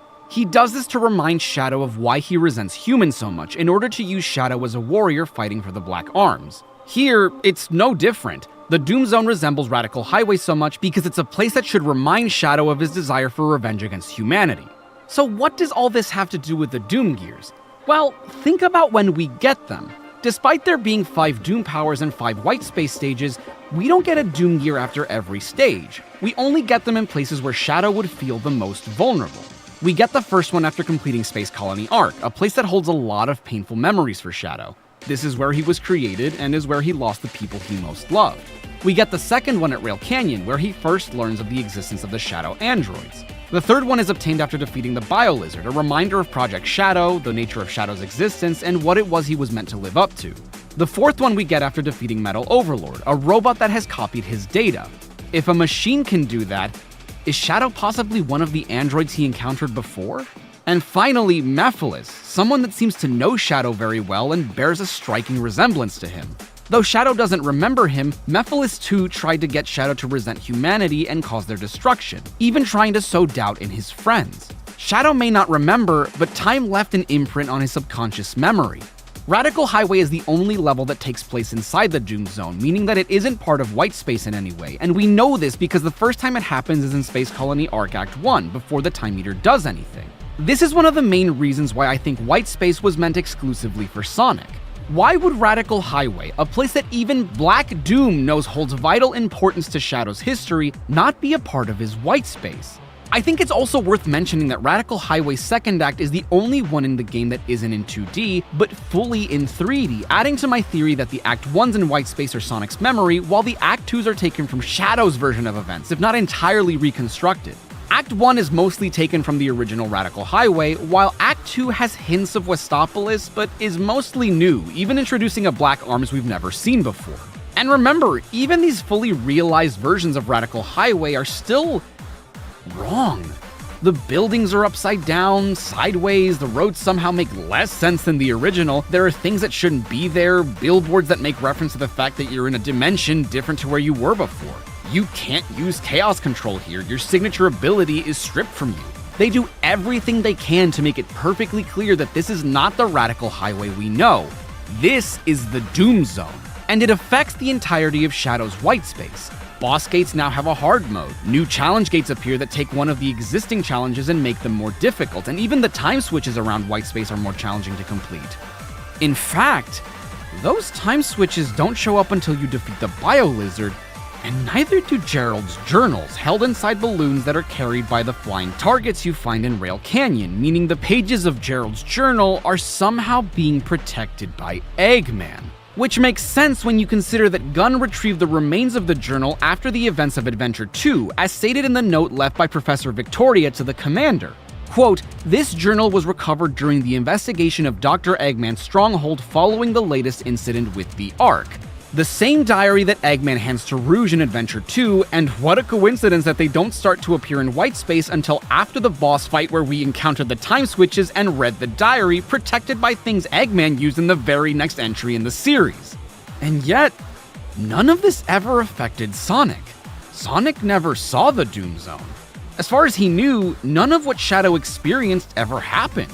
You can't access Sonic's white space from Shadow's area. The one time the two cross paths is after completing Chaos Island, the place where Sonic was thinking about Shadow, but after their fight over the Emerald, Shadow reappears in his own white space, a place Sonic was never meant to find.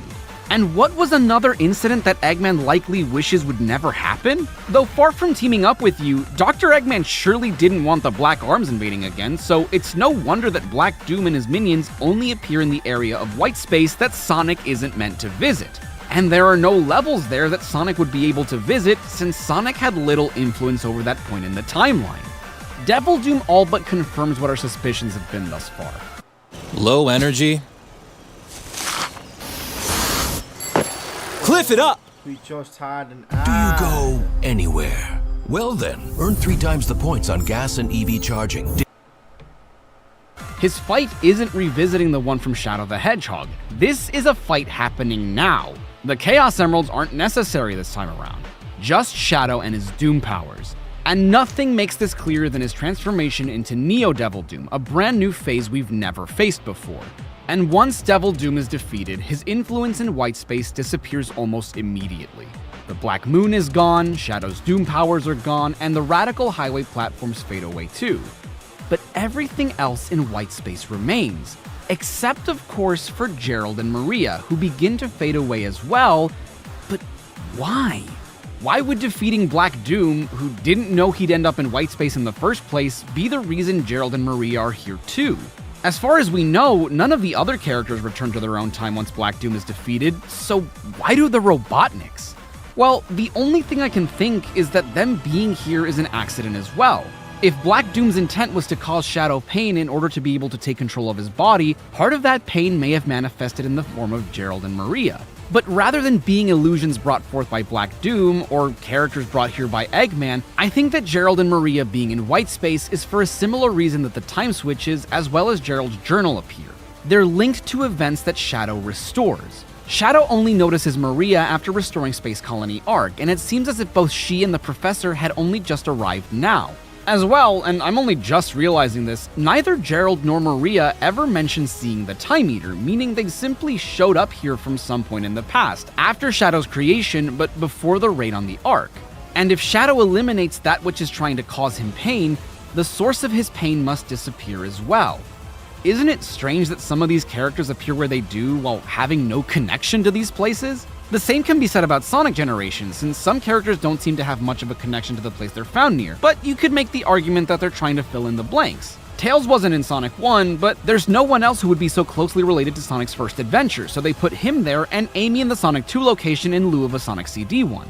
Knuckles makes sense in Sky Sanctuary, Cream can be found in Station Square in the director's cut version of Sonic Adventure, which was released a year after Cream's debut in Advance 2. Rouge makes perfect sense in City Escape, Espio makes sense in Seaside Hill, and Blaze makes sense in Crisis City, though maybe a bit less sense in-universe. Vector is a big strong guy with sharp teeth, similar to the Werehog, so I guess that's why he's at Rooftop Run, and Charmy's a small flying dude, much like the Wisps, so maybe that's why he's at their planet.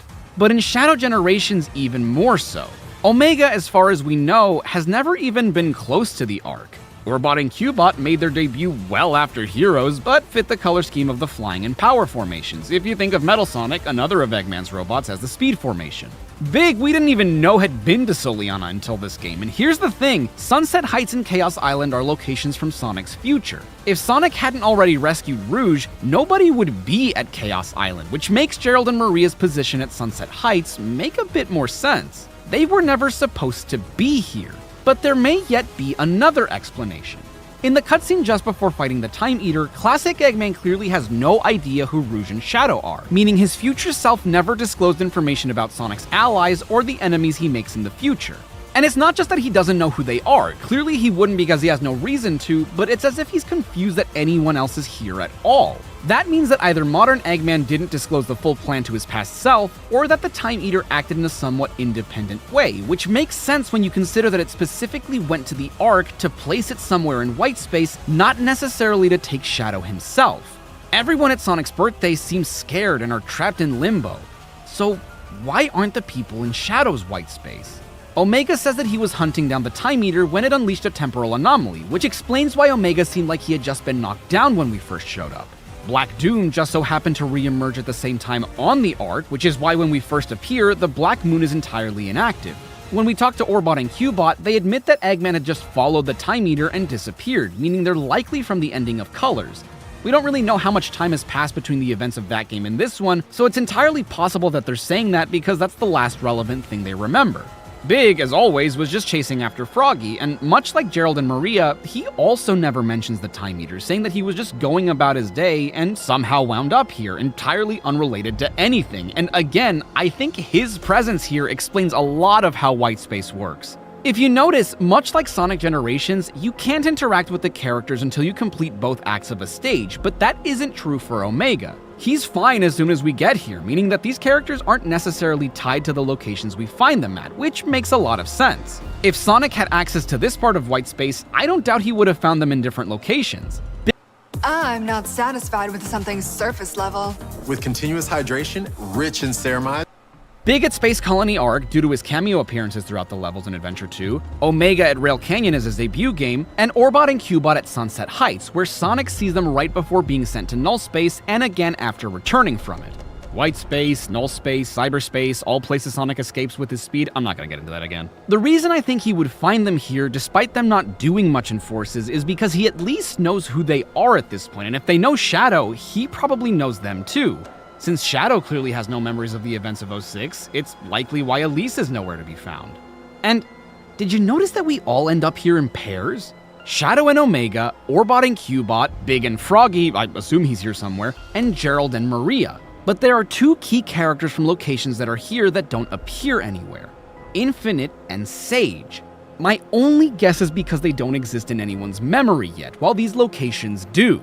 Crisis City may not exist in its current state, but it's a place that does exist in some form, and though we never see Iblis directly, we know he must exist here because of his minions. We see Sunset Heights taken over by Eggman as a result of Infinite defeating Sonic, but we never see Infinite himself, nor any of the phantom copies or illusions he creates. And I believe the reason to be because the Eggman and Sonic that are currently occupying white space have no memory of them. Classic Sonic may not have any memory of the more contemporary locations and characters he's met with, but his modern self does.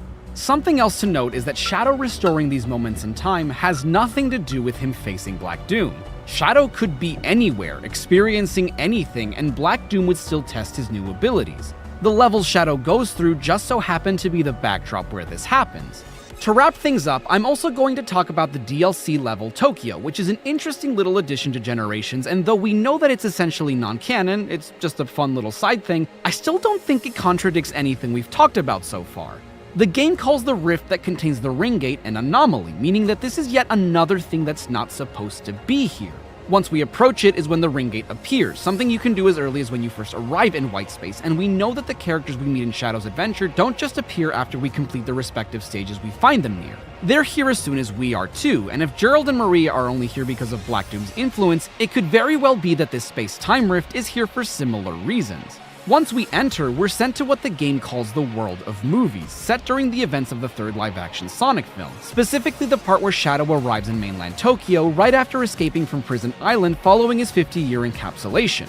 What's interesting about this is that this is yet another location that Shadow shares with Sonic, since this is where their first encounter and chase sequence occurs. But I think it's no coincidence that this is set in a place and time where Gun would be persecuting Shadow, something his game counterpart knows he wouldn't normally have to worry about. It's also a place and time where movie Shadow's resentment is at an all-time high. The wound is still very fresh. And when you consider all this, in a way, Tokyo is the movie's version of Radical Highway, so it makes total sense that, much like it in this game, Tokyo is the only other level to feature a musical track based off of a Shadow level and not a Sonic one, remixing the theme from Westopolis, the very first stage from his own game. As well, the way the stages entered and left also don't align with the other stages. We enter from a ring gate, never come across a goal ring or any other traditional end goal, and leave through another ring gate that happens to appear. Actually, the ring gate we enter places us at the location where and time when Sonic and Shadow first meet in the movie. Remember, Shadow had arrived at Shibuya Crossing well before this, and we see him discover just how long he'd been trapped, followed by Gun's arrival to recapture him, but the game places us at a point in time when Shadow had already taken them all out.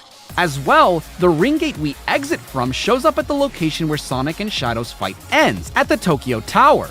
Even across dimensions, this anomaly can't help separate Shadow from Sonic because white space is catered to Sonic. Westopolis may be a level from Shadow's own game, but at the forefront of Black Doom's invasion is Sonic, who doesn't know what's going on. As far as he knows, this is the start of a new adventure for him as well. When you think about it, Westopolis is as much Sonic's first level from this game as it is Shadow's, so it's no wonder that a location in space-time where another version of Sonic is chasing a literal black alien through a dark city full of gun soldiers would somehow make its way into white space as well. What can you get for $1 these days? A Pizza Hut pizza, that's what. Online only. In BC, strength and resilience is in our nature. In response to economic threat. You know, I started this video with a neat little idea, one that I could almost feel myself forcing to make sense at times, like trying to fit different sized coins into a single sized slot. Some ideas would fit perfectly, some would fit if you pushed them hard enough, and some of them just fell on in. But the more I thought about things and the more I reflected and revisited what happened in some of these games, the more I found things I hadn't originally considered that supported my theories. And again, I don't think that this was the original plan for White Space at all. I fully believe that it's just the backdrop to compile some of the most iconic characters and locations from the series' history, full stop. But it's definitely fulfilling to me to know that, in a way, this does make sense, and they could absolutely roll with this explanation if they really wanted to. I'm excited to see what comes next in the series, because as chaotic as the storytelling in the 2000s were, it now seems like they're trying their best to control that chaos in equally crazy ways. There was a point in time where we sort of mocked Sonic fighting against water gods and genetic experiments and data-stealing robots and Shadow having alien DNA and time-traveling hedgehogs, but now that they're trying to make sense of it all, it's almost like we're mocking them for trying to consolidate this story. Like, I get it, not everything needs to make sense all the time in games where you play as a cartoon character that defies the laws of physics, but I don't know, I guess I also don't see what's wrong with that. Writing this whole thing was super fun for me because have you guys ever seen those art pieces made up of puzzles that aren't supposed to fit together, but then the artist arranges them in a way that creates something that was never intended but still manages to make it all fit? It's kind of like that. White Space was always interesting to me. There was always something to it that I felt had an explanation beyond what we were given story-wise. And hopefully, you see it the way I do now, too. Thank you all so much for watching, and please let me know your thoughts on this. I'd love to hear it. Alright, that's a pretty damn interesting video. A very, very long video, but that was very, very interesting how he explained everything like that. Yeah, that's... I don't know if that's just crazy script writing. I don't know if that's planned. I don't know if that was just a coincidence. Whatever it may be, the theory is pretty damn cool. That's a pretty damn theory, bro.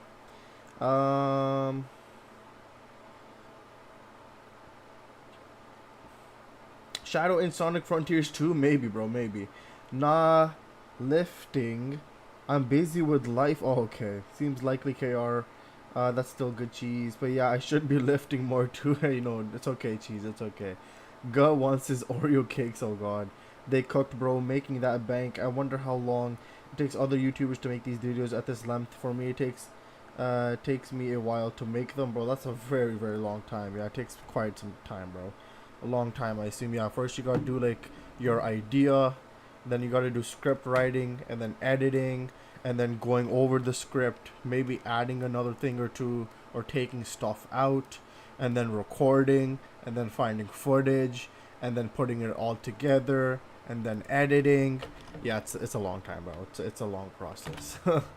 And then you have to upload Google it to Pixel YouTube, and then that takes forever for it to render properly. So yeah, it takes quite some time, bro. Quite some time.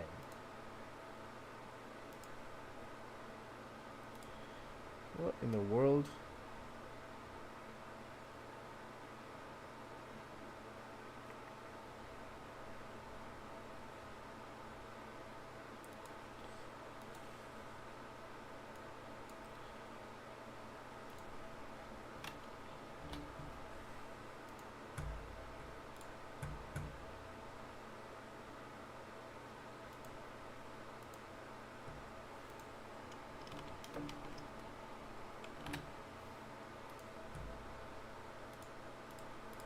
Next video we have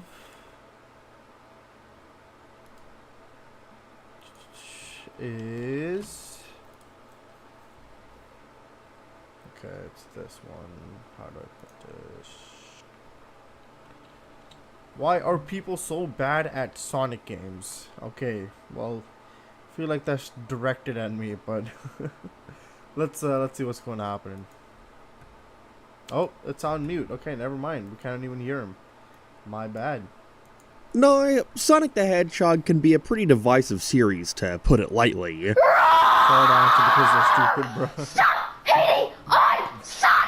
Some people love it, some crazy people hate it. But if there were a narrative around the series that plagued online discussion for the longest time, it would have to be that the Sonic franchise started to go downhill the second they made the jump to 3D. Of course, we as a society have begun to move past this nonsense. Sonic Adventure is a great game. Dated as all hell. But Sonic's first string of 3D outings were highly praised at the time of release, as well as being massive commercial successes. Yet for some reason the narrative online always seemed to be about how perfectly simple the 2D entries were, how brilliantly all their mechanics came into place to create a set of some of the best platforms ever developed. But when Sonic went to the scary third dimension, this simplicity was lost.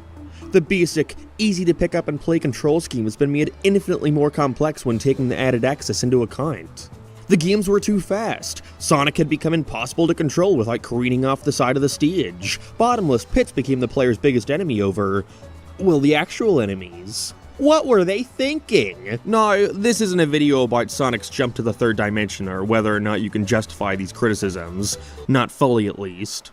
Instead, I wanted to talk about something I've noticed for years, which led to a question I've had in the back of my mind for the longest time, yet I could never really figure out the answer to.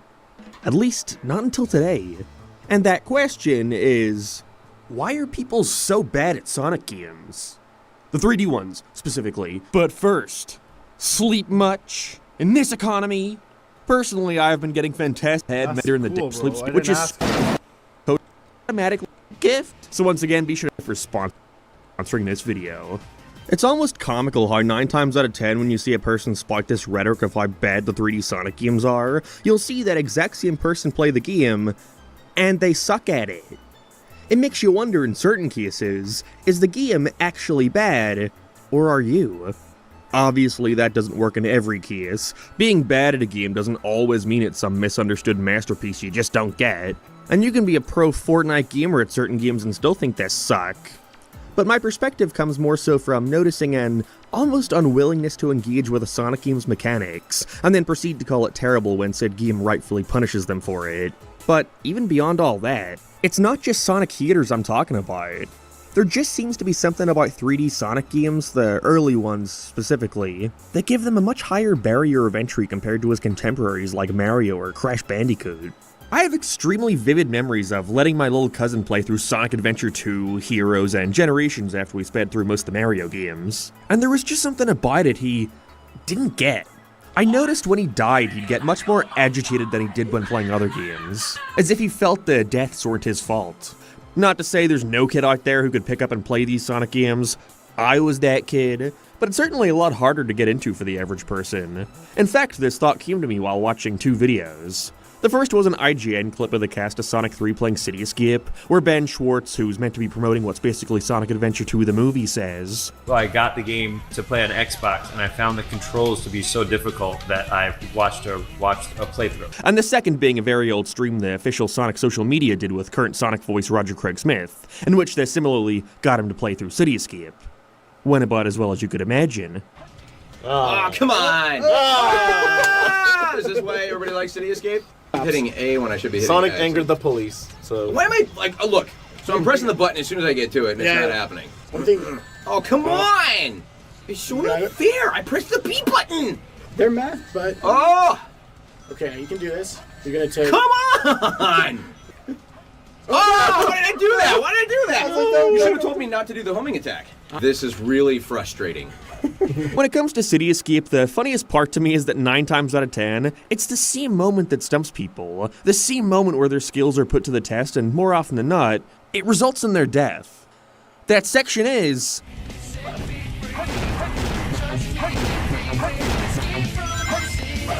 something which would be child's play in any other 3D platformer seems way harder for people to grasp when put in control of Sonic the Hedgehog. I have seen more people die at this specific moment than I've seen my own father. It's weird, right? You know, it's not like they're at Final Rush or anything. This is stage 1. What's meant to be the tutorial. To someone who's played City Escape a million times over, it's like, what are you doing? Why? Now, of course, I'm not criticizing their inability to lock in, so to speak. Don't get it twisted, I also don't care that Roger Craig Smith is bad at playing Sonic. That would be ridiculous. I guess I'm just more so confused than anything. Why are Sonic games so hard to get into compared to most other 3D platformers? Well, I think I've managed to come up with an answer. I want to discuss the one element which I believe causes 3D Sonic games to be so much harder to pick up and play for the average gamer. And that element is... At Starbucks, we're proud to offer over 20,000 full-time and hourly Canadian partners best-in-class benefits. Sonic games hard, bro. That's crazy. Is the jump / homing attack. Now, this all might sound completely asinine. Really? The jump? That's why you think it's so hard for people to grasp Sonic games? Well, yeah, kinda. Obviously, Sonic doesn't have the most insane, hard-to-wrap-your-head-around jump of all time or anything. You know, you press the button and go up. Grind-breaking stuff. But it's the little things that build up which I believe resulted in a lot of folks struggling with Sonic's control scheme, and ironically it all stems from the effort Sega made to try and make things as simple for the player as possible. In the classic games, jumping was pretty simple to understand, being an evolution on the type of movement revolutionized by the original Super Mario Bros. But now more than ever, your speed influences how far your jump takes you. Instead of being binary, you know, pressing right and jumping sending you the same distance no matter what the circumstances, which quite a few games did back then, it then became expected for the player to be given full control over their jump, to control your trajectory in a way that felt realistic. The faster you went, the harder it was for you to control your landing. Want a bit more agency? Then just take things slow and take advantage of the greater sense of control that comes with it.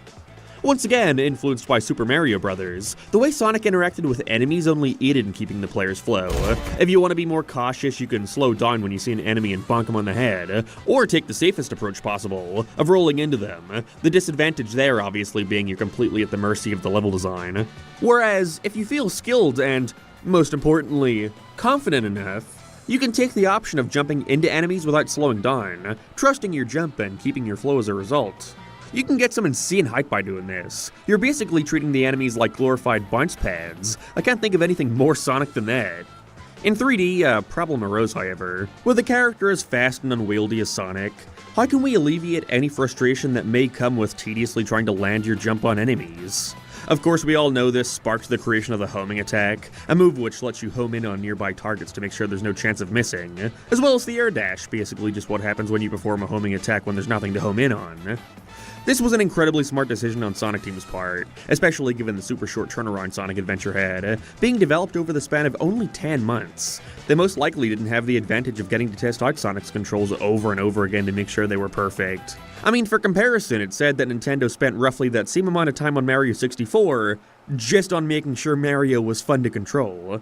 Time was not on Sonic Team's side, and so the homing attack was a needed inclusion.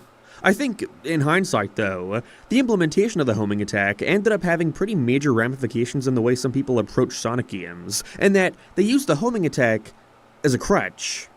Gotta specify again, not a homing attack hater or anything. I like the homing attack. It's fun. And when used properly, I find there to be a kind of rhythmic satisfaction from pulling it off. But however, the way it's used in certain Sonic games only really serves in letting players get away with not getting as accustomed to Sonic's controls as they could be if the game asked more from them than just pressing jump twice. Let me use this same moment from Cityscape as the perfect example for what I mean. How do you approach this segment? Well, realistically, you're just kind of expected to press the homing attack button a couple times. Perfectly fine. I like this segment. And as a tutorial, it's a great way of showing the player how they can chain enemies together to reach greater distances, and avoid other obstacles such as the bottomless pit. However, moments like these, I think, have the sad ramification of teaching the player to have an over-reliance on the homing attack. You know, press A in case of emergency. In reality, this segment is easily beatable by just jumping. But it's something the game rarely asks of you, which is weird because a moment like this would be the perfect way to get a player accustomed to how giving your jumps a running start can be the difference between life and death. I often see players, instead of taking a step back and building up speed to ensure your jump takes you to where you want to go, instead simply jumping from a standstill and air dashing to get that distance. But because of the game's odd collision, air dashing into an object oftentimes results in them being flung off into the abyss, and getting frustrated because, realistically, that's the main move they've been taught to rely on. Because of how much air drag Sonic has after jumping, it results in the player, without even thinking, going into panic mode and instinctually pressing the homing attack button. Again, press in case of emergency, in which this sudden burst of speed they've been given becomes overwhelming, too much to follow, and they careen to their death as a result. Spamming is a big problem I've noticed when it comes to the homing attack. I often witness people approaching a badnik or a series of badniks and start spamming the attack button trying to chain through them as fast as possible, which the game obviously can't handle and sends them to their death. This is because in the early 3D games, Sonic's homing attack went at an arc. It was as realistic as something as absurd as an air dash could be, sending Sonic downwards because gravity and stuff. But because Sonic no longer gets as much of a bounce from attacking as he did in the 2D games, he doesn't have enough height for the game to register the other enemy being within range. You're generally only able to homing attack stuff below you, or at the very least on your level. The game attempts to teach the player this through the first boss, Bigfoot, in which you have to specifically homing attack his cockpit in order to do damage. Like that segment from Cityscape, I cannot begin to tell you how many times I've watched someone try to beat this fight by just spamming the homing attack button when he lands and hoping for the best, not realizing by holding down the jump button, Sonic goes much higher than just by tapping it. This becomes even more of an issue for the people unable to catch on to the fact that you can hold down the button for added height after using the homing attack, allowing you to go much higher in the air and therefore giving the game more of a chance to detect other enemies. The first boss of SZ2, while incredibly basic, I can appreciate at least attempting to try and help the player understand the basic power of their jump. You even get the chance to attempt to hit him early by jumping on top of these wooden crates, and holding down the button to try and reach him as he flies by. But it's something I rarely see new time players pick up on, getting frustrated that the game won't allow them to hit the boss as they take damage. And while it would be easy to blame the player for this lack of skill, you know, at a certain point I have to wonder if it's partially on the game for not communicating this better. That's a slight issue with Adventure 1 and 2. Despite me loving those games and appreciating their confidence and just throwing the player right into things, what they miss there is a more overt tutorial that shows the player how to grow accustomed to a character like Sonic, a character undeniably harder to control than most other platforming mascots. People oftentimes criticize the first adventure game for beginning with a boss fight, but I get completely why they did that, putting you in an enclosed area and giving you a clear target to defeat in order to get used to this newfangled homing attack. But what I think they miss out on with this is a chance to let the player get used to platforming as Sonic. Kind of important in a platformer. I don't know, maybe a boss against Chaos Zero where he's constantly evading you would have been better. You're sent down a linear path as he runs away, causing destruction in the streets. You being forced to platform around it before reaching him at some kind of destination, in which they finally show you how the homing attack can be used to aim at targets. Shows you how to effectively perform the homing attack, while still not overemphasizing that compared to general platforming. Seems like Sonic Team eventually came to realize the fact that a lot of players struggled with 3D Sonic games, and decided to take action to make them more readily accessible to a general audience. So what did they do? Improve his controls? De-emphasize spamming the homing attack and make the importance of learning how to control Sonic easier? What do you think? It seems like the approach with fixing player frustration started with them making a move like the homing attack freak the player out less. With each game it got slower and slower, so they can more easily prepare for whatever move is right to make next. They got rid of its arc. Instead it now sends you straight, so now you can more easily use it as a way of making sure you can make it over bottomless pits. They eventually made the air dash distance super pitiful, ensuring it doesn't cause you to lose your bearings because of how far it sends you. Until today, where the air dash is no longer a move Sonic can even perform, being replaced with the much simpler to grasp double jump. A great inclusion when it comes to crossing great distances, but still doesn't make me shake the feeling that this is being used as some kind of leeway for folks who aren't capable of reaching their goal within a single jump. Not a bad inclusion, it's rather helpful. But it's so helpful that platforming has become a tad mindless. There's very little incentive to get good at controlling Sonic's jump because now you have a second jump to correct yourself. And the homing attack has somehow become more of a crutch than it already was.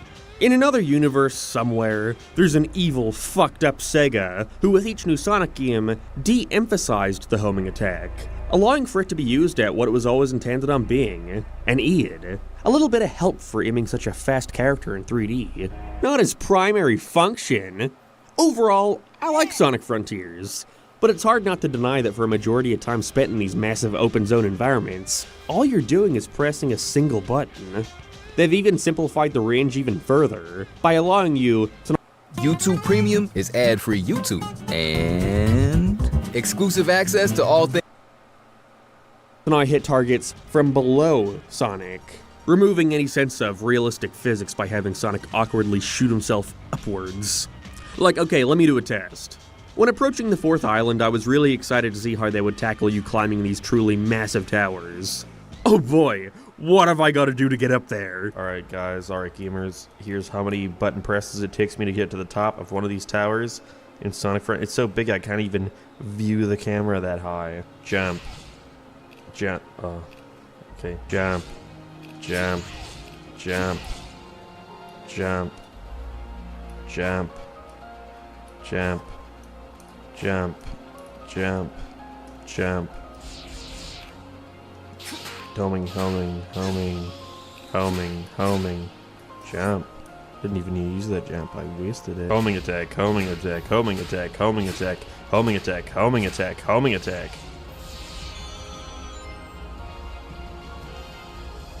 And now I'm here. It's like, was that fun? I don't know, a little, I guess. The move has become so simplified that it's no longer satisfying to use. Like, at least back then you had to aim the thing in the direction you wanted to go, as well as being within some kind of close vicinity of your target.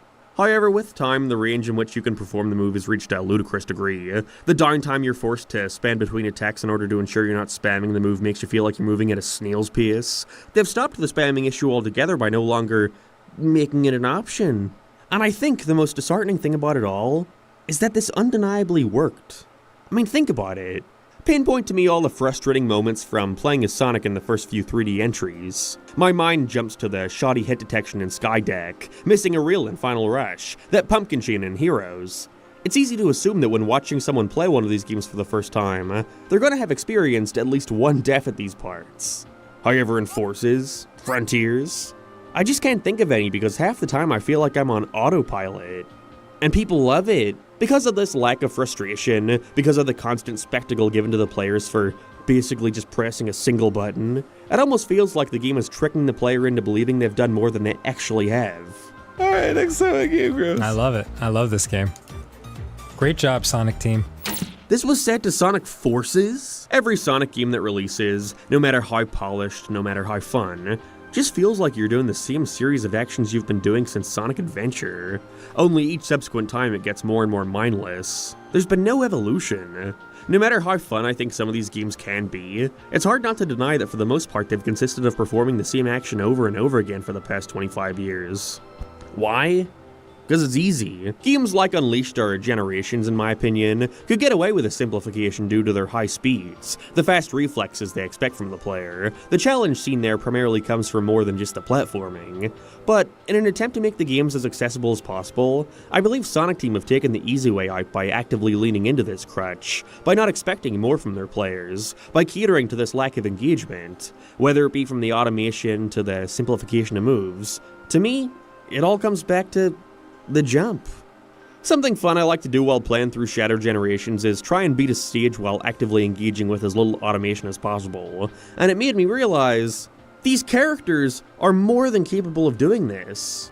Look at a stage like Kingdom Valley Act 1.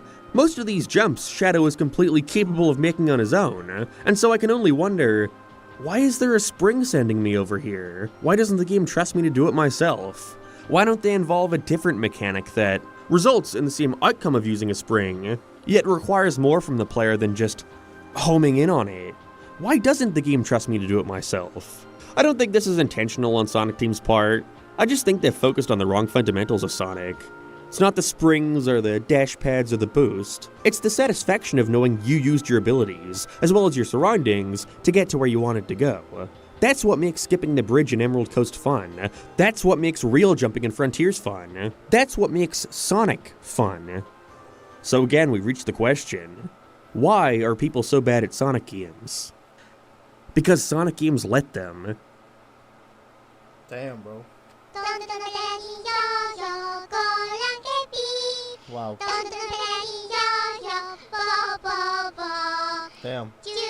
Bars, bro, bars.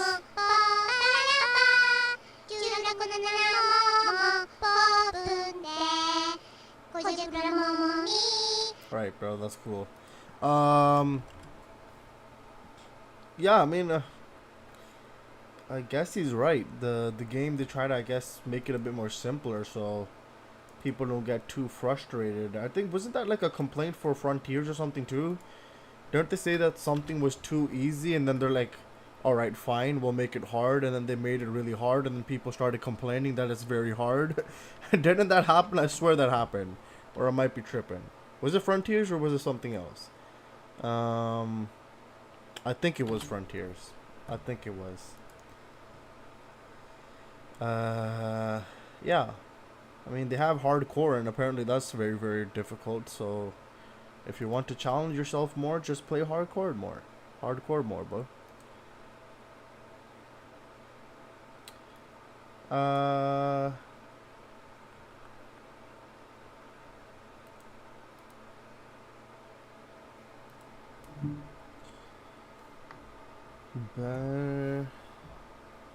Frontiers and Superstars. Oh, okay. Nope, you're right. That happened in Frontiers. Mostly Frontiers. Okay, I got you. Yeah, exactly. So people say, yeah, make it hard. They're like, alright, fine. F you guys. We're making it hard. And then people started crying that it's hard. Like, what the hell do you want them to do? You know, what? They can't do anything. Whatever they do, they just get shit on. So they're like, you know what, bro? We're just gonna do what we want to do. If you guys like it, cool. If you're not, then cool. Next up is Sonic Youth by Crush 40 with the lyrics. So let's check this out.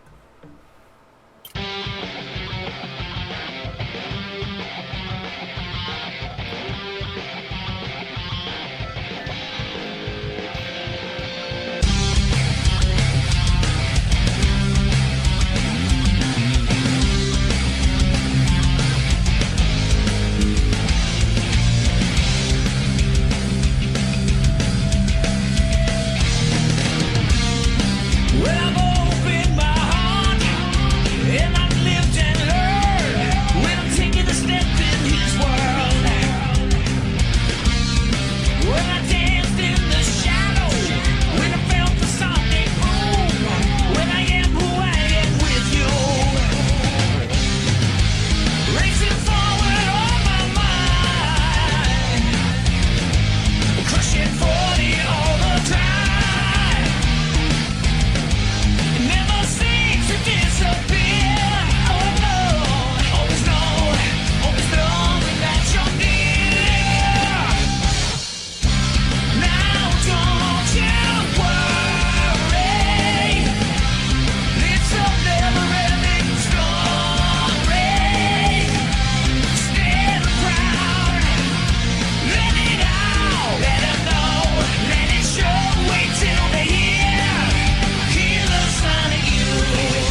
that was really, really damn cool. Okay.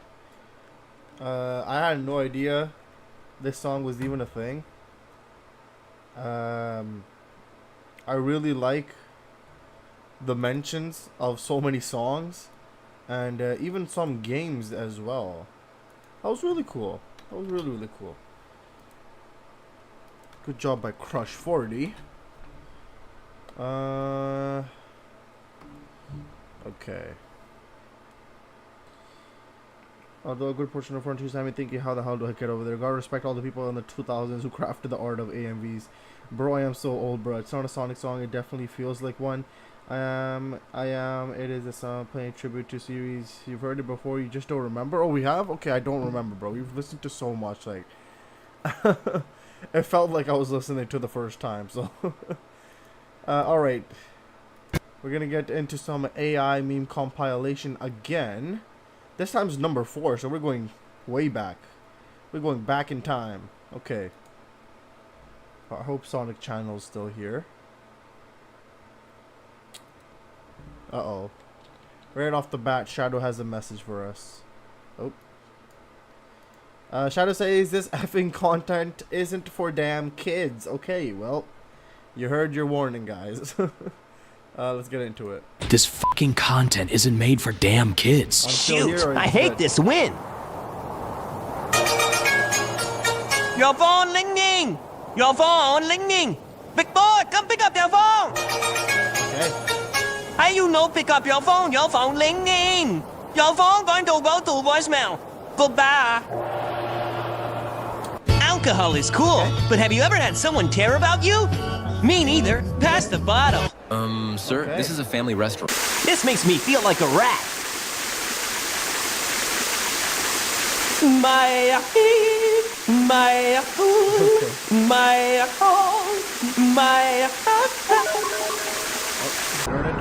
This station must be the center of the city. Tagaron, Tagaron.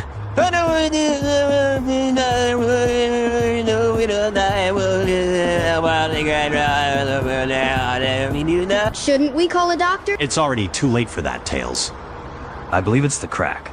Hey there, Knuckles. Want to see a cool backflip? Absolutely not.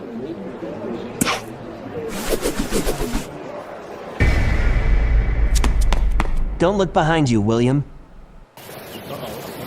Hey guys, and welcome to my first vlog on my channel. Today I'll show you guys how to do the gritty. You recording, Tails? I say right foot creep, oh, walking with a eat walk. Look around, stay low. I'm gonna end it all. Hey Tails, check out this cool cat. Oh, the cool cat spot, man.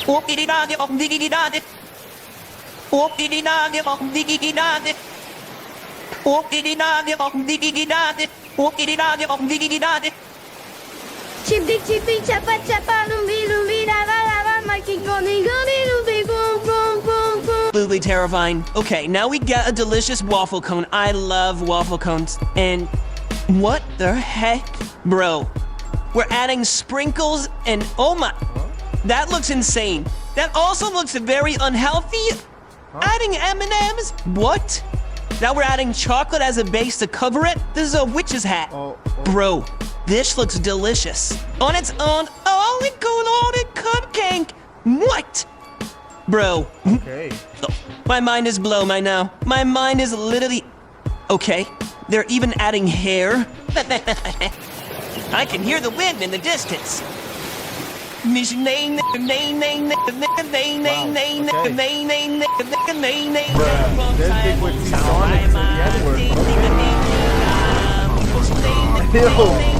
Big enjoying that way too much. Yo, Big, whoa, Big, whoa. Hey, Big was dancing to that shit, bro. Hold on, bro. Hold on. Everybody else is like, this guy about to get canceled, and Big's like, hey, yo, drop the beat, yo. That's crazy. Sheesh. Talk about a life or death situation. Reminds me of that one time I got the death note. Now this is more like it. Helicopter, helicopter.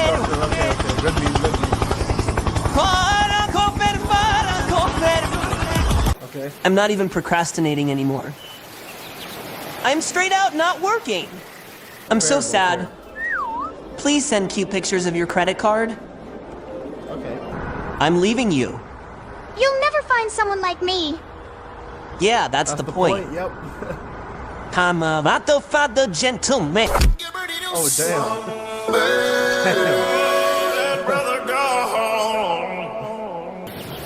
All I have to do is cruise this coast. The One Piece! The One Piece is real!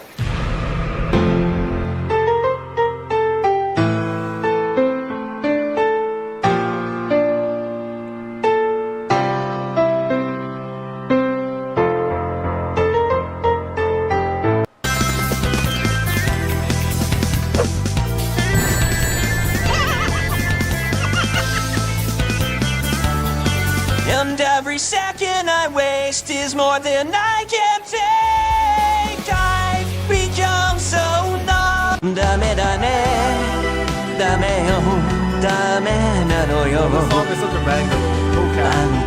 This song is so good. 好きで好きすぎてどれだけ強いお酒でも歪まない思い出がバカみたい That song is so good. Is he gonna be okay? He'll get over it. Just you wait, Robotnik. Every day I'm shuffling. Alright, throw back.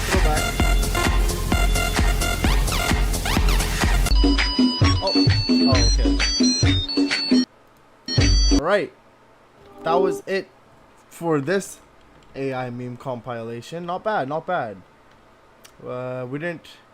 It was, I think, it was too early for the introduction of Knuckles' swear word of the day, or whatever it's called, swear word of the day, something like that. I think we were too early. But yeah, that was still good. You can see a lot of the relevancy of the ones that we get nowadays.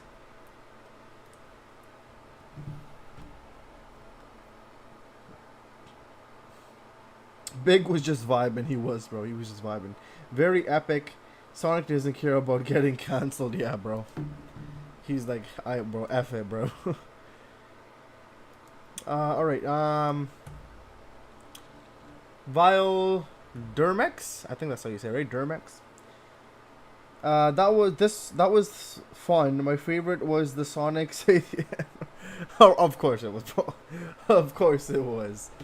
And then Big vibing out. That was crazy, bro. That was wild. Bro, Big was like, yeah, drop the beat. Everybody else was like, oh, hell no.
Okay, that was interesting.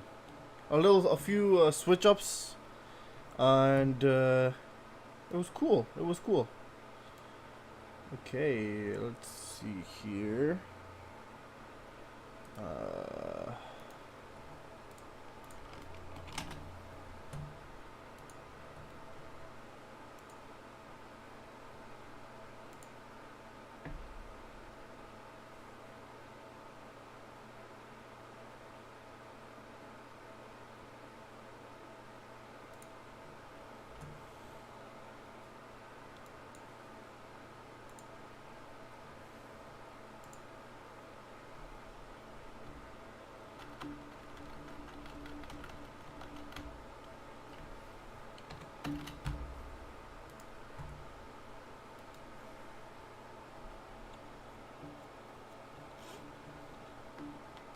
Alright, we're going to check out another one.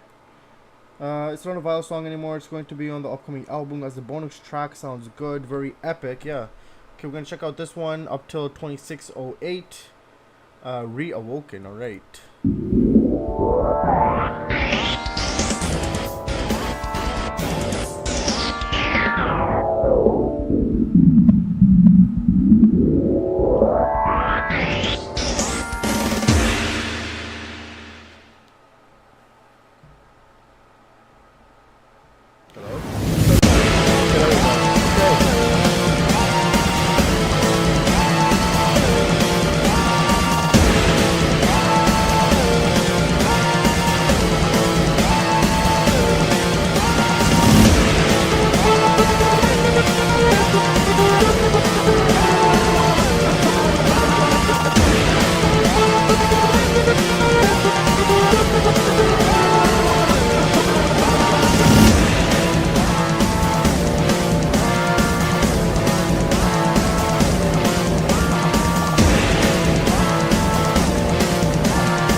switch up.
Okay.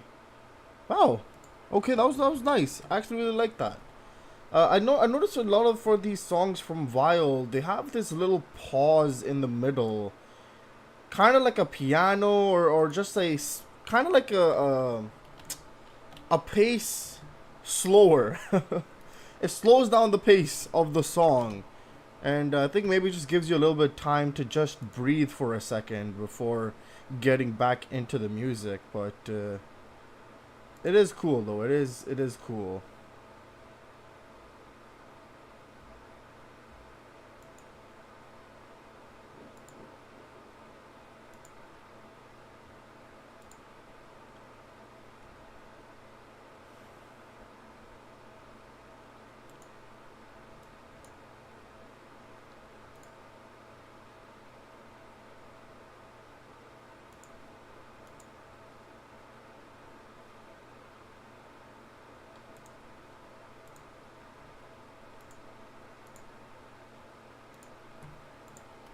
Okay, I think the last thing for today, we'll get into this Cheese video to celebrate Cheese's arrival again after being gone for God knows how long, bro. But yeah, I think this will be the last video, and then we should be good for today. I think it was Sonic Spinball, the first Sonic spin-off. Okay, that's interesting. Cheese, please be here though. I really hope Cheese is still here, because if Cheese is not here, I mean, we're not even celebrating Cheese. We're celebrating Cheese without Cheese. That's crazy, bro. Cheese, please be here, bro. Reawoken is another way to say remake. Fulfia X is an evolved form of creature. This the story, and the Blue Freddy made one. He did a great job on it. I see. Okay. That was interesting though. The song was really, really interesting. Alright, we're gonna watch this video to end things off for today. Sonic Spinball, the first Sonic spin-off. Let's check this out. Well, today we're going to be taking a look at Sonic Spinball, the first Sonic spin-off ever, depending on how you classify the 8-bit versions of Sonic 1 and 2, I guess. Welcome and back, I guess Cheese. technically Sega Sonic the Hedgehog came out first, but that's an arcade cabinet and it only came out in Japan. Also, of course, if we're counting that, then we have to mention Waku Waku Sonic Patrol Car and Sega Sonic Cosmo Fighter, but again, those were Japan-exclusive children's rides. Oh, and I guess Sonic Eraser, but that was download only, once again, only in Japan. So from the perspective of an American child in the 90s, this was the first Sonic spin-off game. Okay, well I guess Sonic Chaos technically came out first on the Master System in Europe and 4 days prior in Japan, but in the US it actually launched on the exact same day as Sonic Spinball. Whatever, Sonic Spinball was the first Sonic spin-off to me, damn it, and that's what we're going to be talking about today. I'm going to do something a little odd. I'm going to play you a 30-second clip of the game, and I want you to just really focus on the Sonic experience, that is, the auditory experience, so you can really appreciate the game's sound design.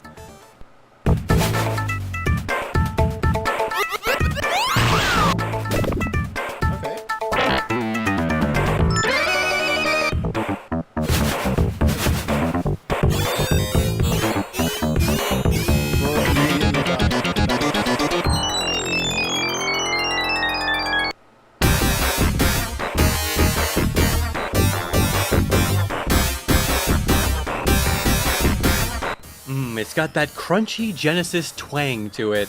Like, this is some quintessential Genesis core sound right here. I'm gonna be honest, everyone always shit talks this options music from the game, but I actually kinda love it. There's an upload by Carpathia808 called Sonic Spinball Options if the audio was mixed properly, and it tones down the deafening Tesla coil sound to let you actually hear the melody underneath.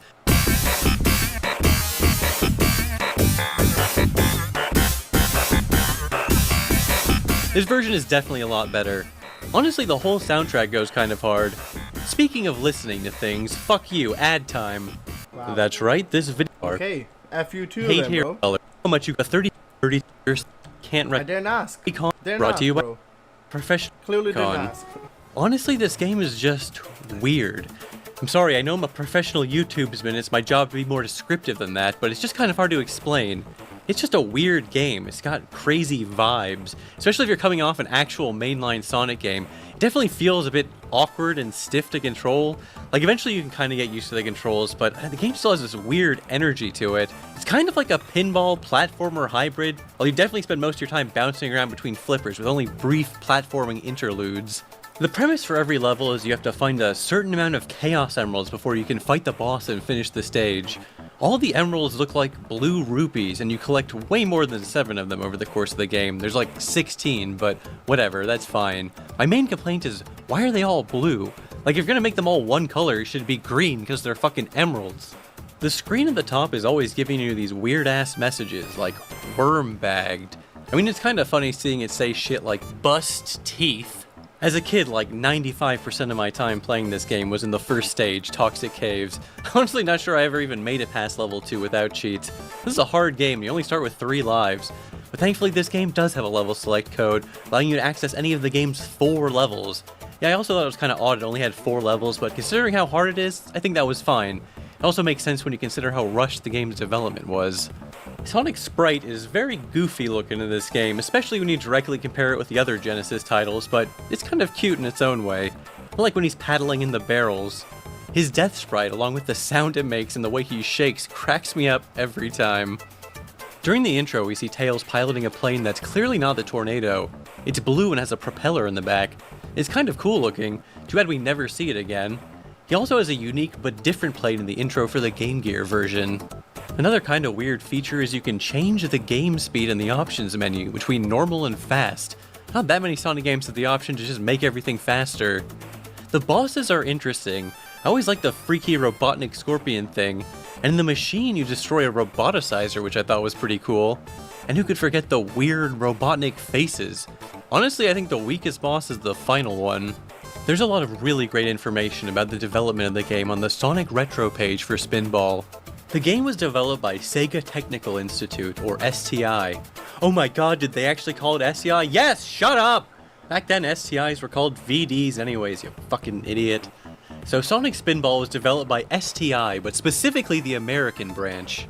According to Retro Gamer issue 175, after finishing Sonic 2, Yuji Naka refused to develop another Sonic game unless he had an entirely Japanese staff. So from that point on, the Japanese team would work on the next mainline entry, Sonic 3, while the American team developed Sonic Spinball.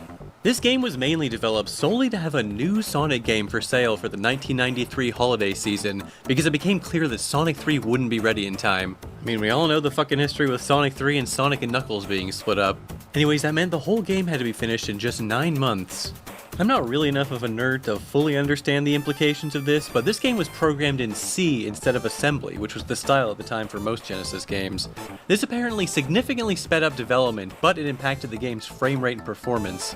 So this was the first Sonic game developed primarily by Westerners, which is kind of an interesting distinction. Because of this, it actually features characters from both of the Western Sonic cartoons airing at the time. In my mind, I always just remembered this game as having a cameo by the Freedom Fighters, but upon review, the characters who can appear in this bonus game are Tails, Sally, Rotor, Bunny, Muttski, Flicky, and some fucking monkey. Wow. Get fucked, Antoine. Seriously though, maybe it's just because of the cartoon character cameos, but I always really loved the bonus games in Spinball. Like the way you can see Sonic's reflection is so cute. There's also that one with knocking out Robotnik's teeth, and there's the one with Scratch from Adventures of Sonic the Hedgehog, but not Grounder oddly enough, just Scratch. What I always thought was weird was there's actually another bonus game that features Cluckers from Sonic 2, along with a Crawl from Casino Night Zone. Like, I just thought it was funny that Scratch and Clucker were in the same game, because I always thought Scratch was kind of supposed to be based on Clucker, the way Grounder and Coconuts are clearly based on Badniks from Sonic 2. Oh yeah, there was a Game Gear version, huh? Honestly, I don't really have too much to say about it. It's kind of neat that it has a map screen between levels showing Sonic ascending through the island. The only thing weird enough about the Game Gear version worth mentioning is instead of the cool bonus stages with the cartoon character cameos, they're like Egyptian themed for some weird reason. Also, I'm pretty sure I mentioned this before, but for posterity's sake, I found it interesting how the Game Gear version has a slightly different box art, with Robotnik being changed to look more like his Adventures of Sonic the Hedgehog counterpart. Although weirdly, this version of the box art de-mohawkified Sonic, which is odd considering he definitely has the mohawk in Adventures of Sonic the Hedgehog. Oh yeah, and of course the Japanese version has a totally rad box art, as usual. I always used to wonder, what's the deal with these kangaroo guys in Lava Powerhouse? They're not badniks, are they volunteering to work for Robotnik? But I mean, they do help you out with the bellows, so are they good guys? What's their deal? Do they die when the island sinks in the ocean at the end? Well, in Archie Sonic comic number 6, released in 1993, they do their little Spinball adaptation and tie-in, and they definitely seem to be like good guys intentionally helping him out here, and they're given the names of Hip and Hop. Then they aren't seen again until issue number 40, released in 1996, during the trial of Sonic for all that Mecha Madness bullshit. They're the judges, and despite seeming pretty chill in their first appearance, they're kinda dicks here and find him guilty, although this is presumably just done for the whole kangaroo court gag. It would seem like this would be the last we'd see of the characters until 2012 in issue number 233. Ian Flynn would remember these kangaroo judges and bring them back again for the trial of Jeffrey St. John, which is a whole thing we don't have time to get into right now. So yeah, that's the enduring legacy of Sonic Spinball in the Archie comics. These two kangaroo guys. Here's an incredibly minor visual glitch. When Sonic comes skidding to a stop while facing right, everything looks fine. But if he skids facing left, the dust actually appears in front of his feet instead of behind it. Fascinating. What else? Oh yeah, Sega Retro has this beautiful Russian bootleg box art featuring a black Sonic for some reason. Absolutely stunning. Alright, now it's time for everyone's favorite part of the video, the stuff directly from the cutting room floor. For regional differences, there are some minor tweaks to some of the music tracks in the European version, but nothing too noteworthy. In the Japanese version, they changed the jump sound. And for whatever reason, they got rid of that insane death sound and replaced it with a more traditional jingle.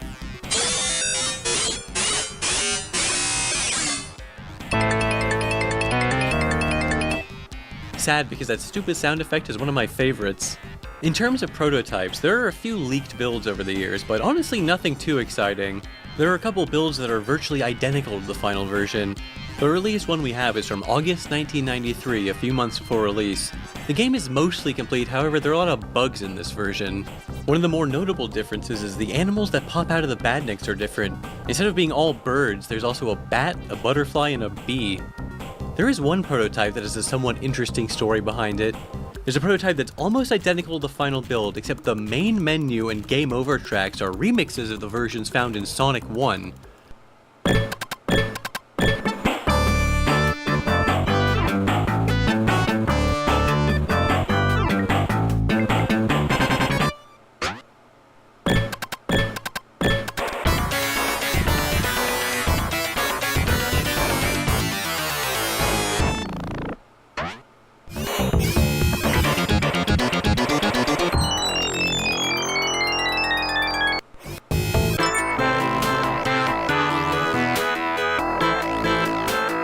For a long time, people online theorized this was some kind of early revision of the game, however it seems like this never actually released to the public.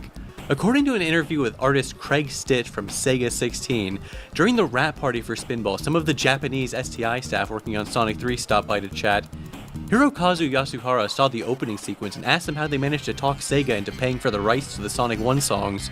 Apparently the Spinball staff had no idea that Masato Nakamura of the band Dreams Come True actually still owned the music he composed for Sonic 1. This led to one of their composers, Howard Drawson, being forced to immediately go compose some new tracks for those particular songs. Speaking of music from the game, in 1994 Sega released their first full-length Sonic the Hedgehog soundtrack. It was called Sonic the Hedgehog Boom. It was a pre-order bonus for Sonic 3 at certain retailers. It says, the music from Sonic CD and Sonic Spinball, although it contained 19 tracks from the US version of Sonic CD and 4 tracks from Sonic Spinball. What's interesting is these Spinball tracks aren't game rips, they were recreated in CD quality, so they sound totally different.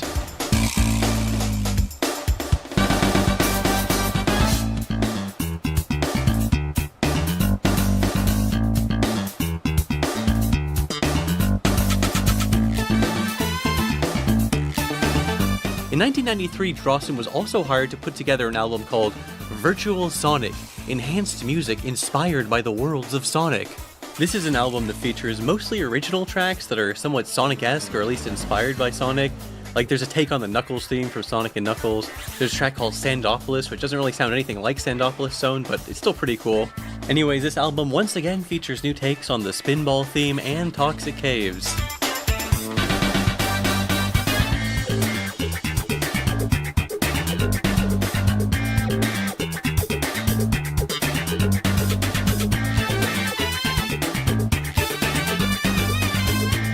It's kind of a weird album, but it makes sense when you find out he was explicitly given 1 month to complete it.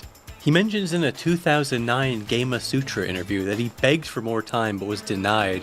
He was told he had to finish it before the opening of Sega Virtua Land at the Luxor Casino in Las Vegas. Wish I knew more about Virtua Land, it seems awesome. They had laser light shows featuring Sonic. It was open from October 1993 to sometime in 1998. The messed up part is that despite rushing Drawson to finish the Virtual Sonic album in 1 month, it wasn't even released in the Virtua Land store until 1996, some 3 years later. Anyways, back to Spinball. Again, I have to say Sonic Retro has some great development material here. We can see early in development the game was going to be called Sonic Pinball. There's even an alternate sketch of the cover art by Greg Martin featuring Sonic in a minecart. We can see from this design document that the game was originally going to have 5 stages instead of 4. Instead of the first stage being Toxic Caves, there are going to be 2 levels, Underground Caves and Toxic Pools. We actually just recently in 2023 got a glimpse of what the Underground Caves may have looked like. One of the artists who worked on this game, Brenda Cook, made a VHS art portfolio of various computer game work she had done. In 2023, the Video Game History Foundation uploaded it online, and it has a lot of interesting stuff.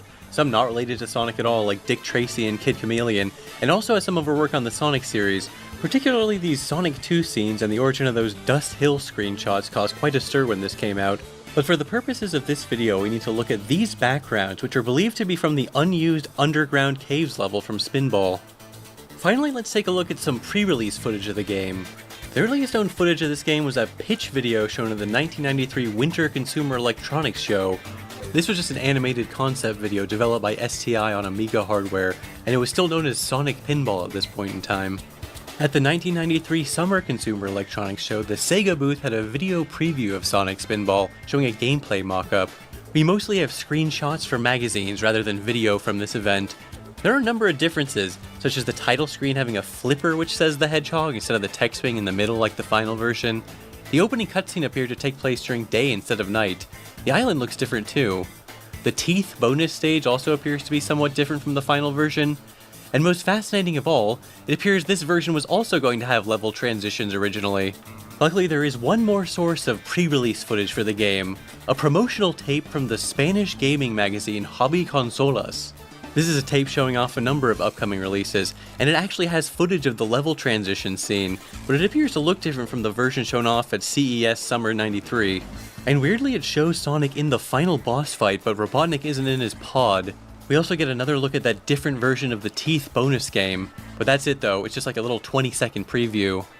Actually, technically I guess there's one more source. There's another Spanish VHS tape. There's actually a 10-minute promotional tape hyping up the upcoming release of Sonic 3, but during the intro part it inexplicably uses footage of the cut level transition from Sonic Spinball. That's it though, the rest is just about Sonic 3. It is a pretty awesome video though.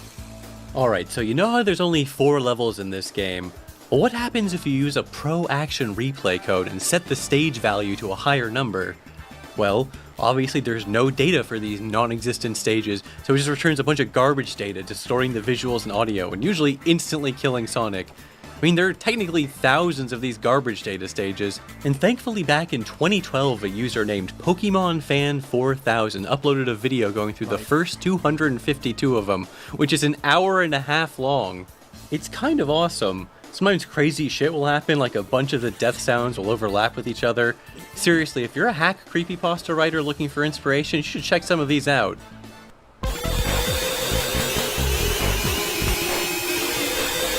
Whoa, the graphics, bro. Is this a preview of GTA 6? I'm going crazy, bro. GTA 6 is kind of going crazy now. Damn. Wow. So, what is Spinball's legacy? I mean, it did end up selling quite well, moving over 1 million units. I mean, it was a Sonic game on the Genesis after all. Didn't quite make it into Sonic Origins, but they did model the Spinball Island, known as the Vejo Fortress, as part of the game's menu, specifically for the mission mode. The only other Sonic pinball game is Sonic Pinball Party for the GBA, which is a much more traditionally pinball-inspired game. It's not really at all like Spinball. There used to be a Sonic-themed roller coaster called Sonic Spinball in Alton Towers, which is a theme park in England. It only went by this branding from 2010 to 2015 though, and is currently going by its original title of Spinball Whizzer, which is such a massive downgrade it's kind of embarrassing. I don't even have time to get into the whole Alton Hotel Sonic 4 room right now either. You know, making this video has helped me realize something. I fucking suck at this game. Learn best practices. Wow, what a way to end the video. What a way. Okay, he sucks at the game. Nice. Okay. Peak Music, Toxic Caves was pretty fire. Boom mentioned, I'm sure KR perked up, bruh. Do I eventually buy this CD? I wonder. Maybe, cheese. Just maybe. Yo. I grew up putting that on high volume. My ears. Welcome, Omega. But goodbye. We are ending the stream now. So thank you for being here, bro. But we dipping, bro. We gone. Yeah, that was that. That was interesting. And yeah. We'll be back. Moral of the story, everyone, is bad at pinball games. Bro, I haven't played a pinball game in I don't even know how long. I don't remember. But it's cool. It's a cool little game. Anyways, that was that for today. I hope you guys enjoyed. I'll see you guys very, very soon once again. Thank you for being here. Thank you for the comments. And thank you for the fun time. I hope everybody had fun. And Cheese, hopefully you can join us next stream as well. I think Alex will probably be there too. So, you know, it's fun. It'll be fun. But yeah, okay. That was that. Thank you all once again. I'll see you guys all very soon. So please do take care. And yeah, have fun in life. See you guys next week. Goodbye for now. I'll do my 10-second countdown. 10, 9, 8, 7, 6, 5, 4, 3, 2, 1. All right. Goodbye for now. Take care.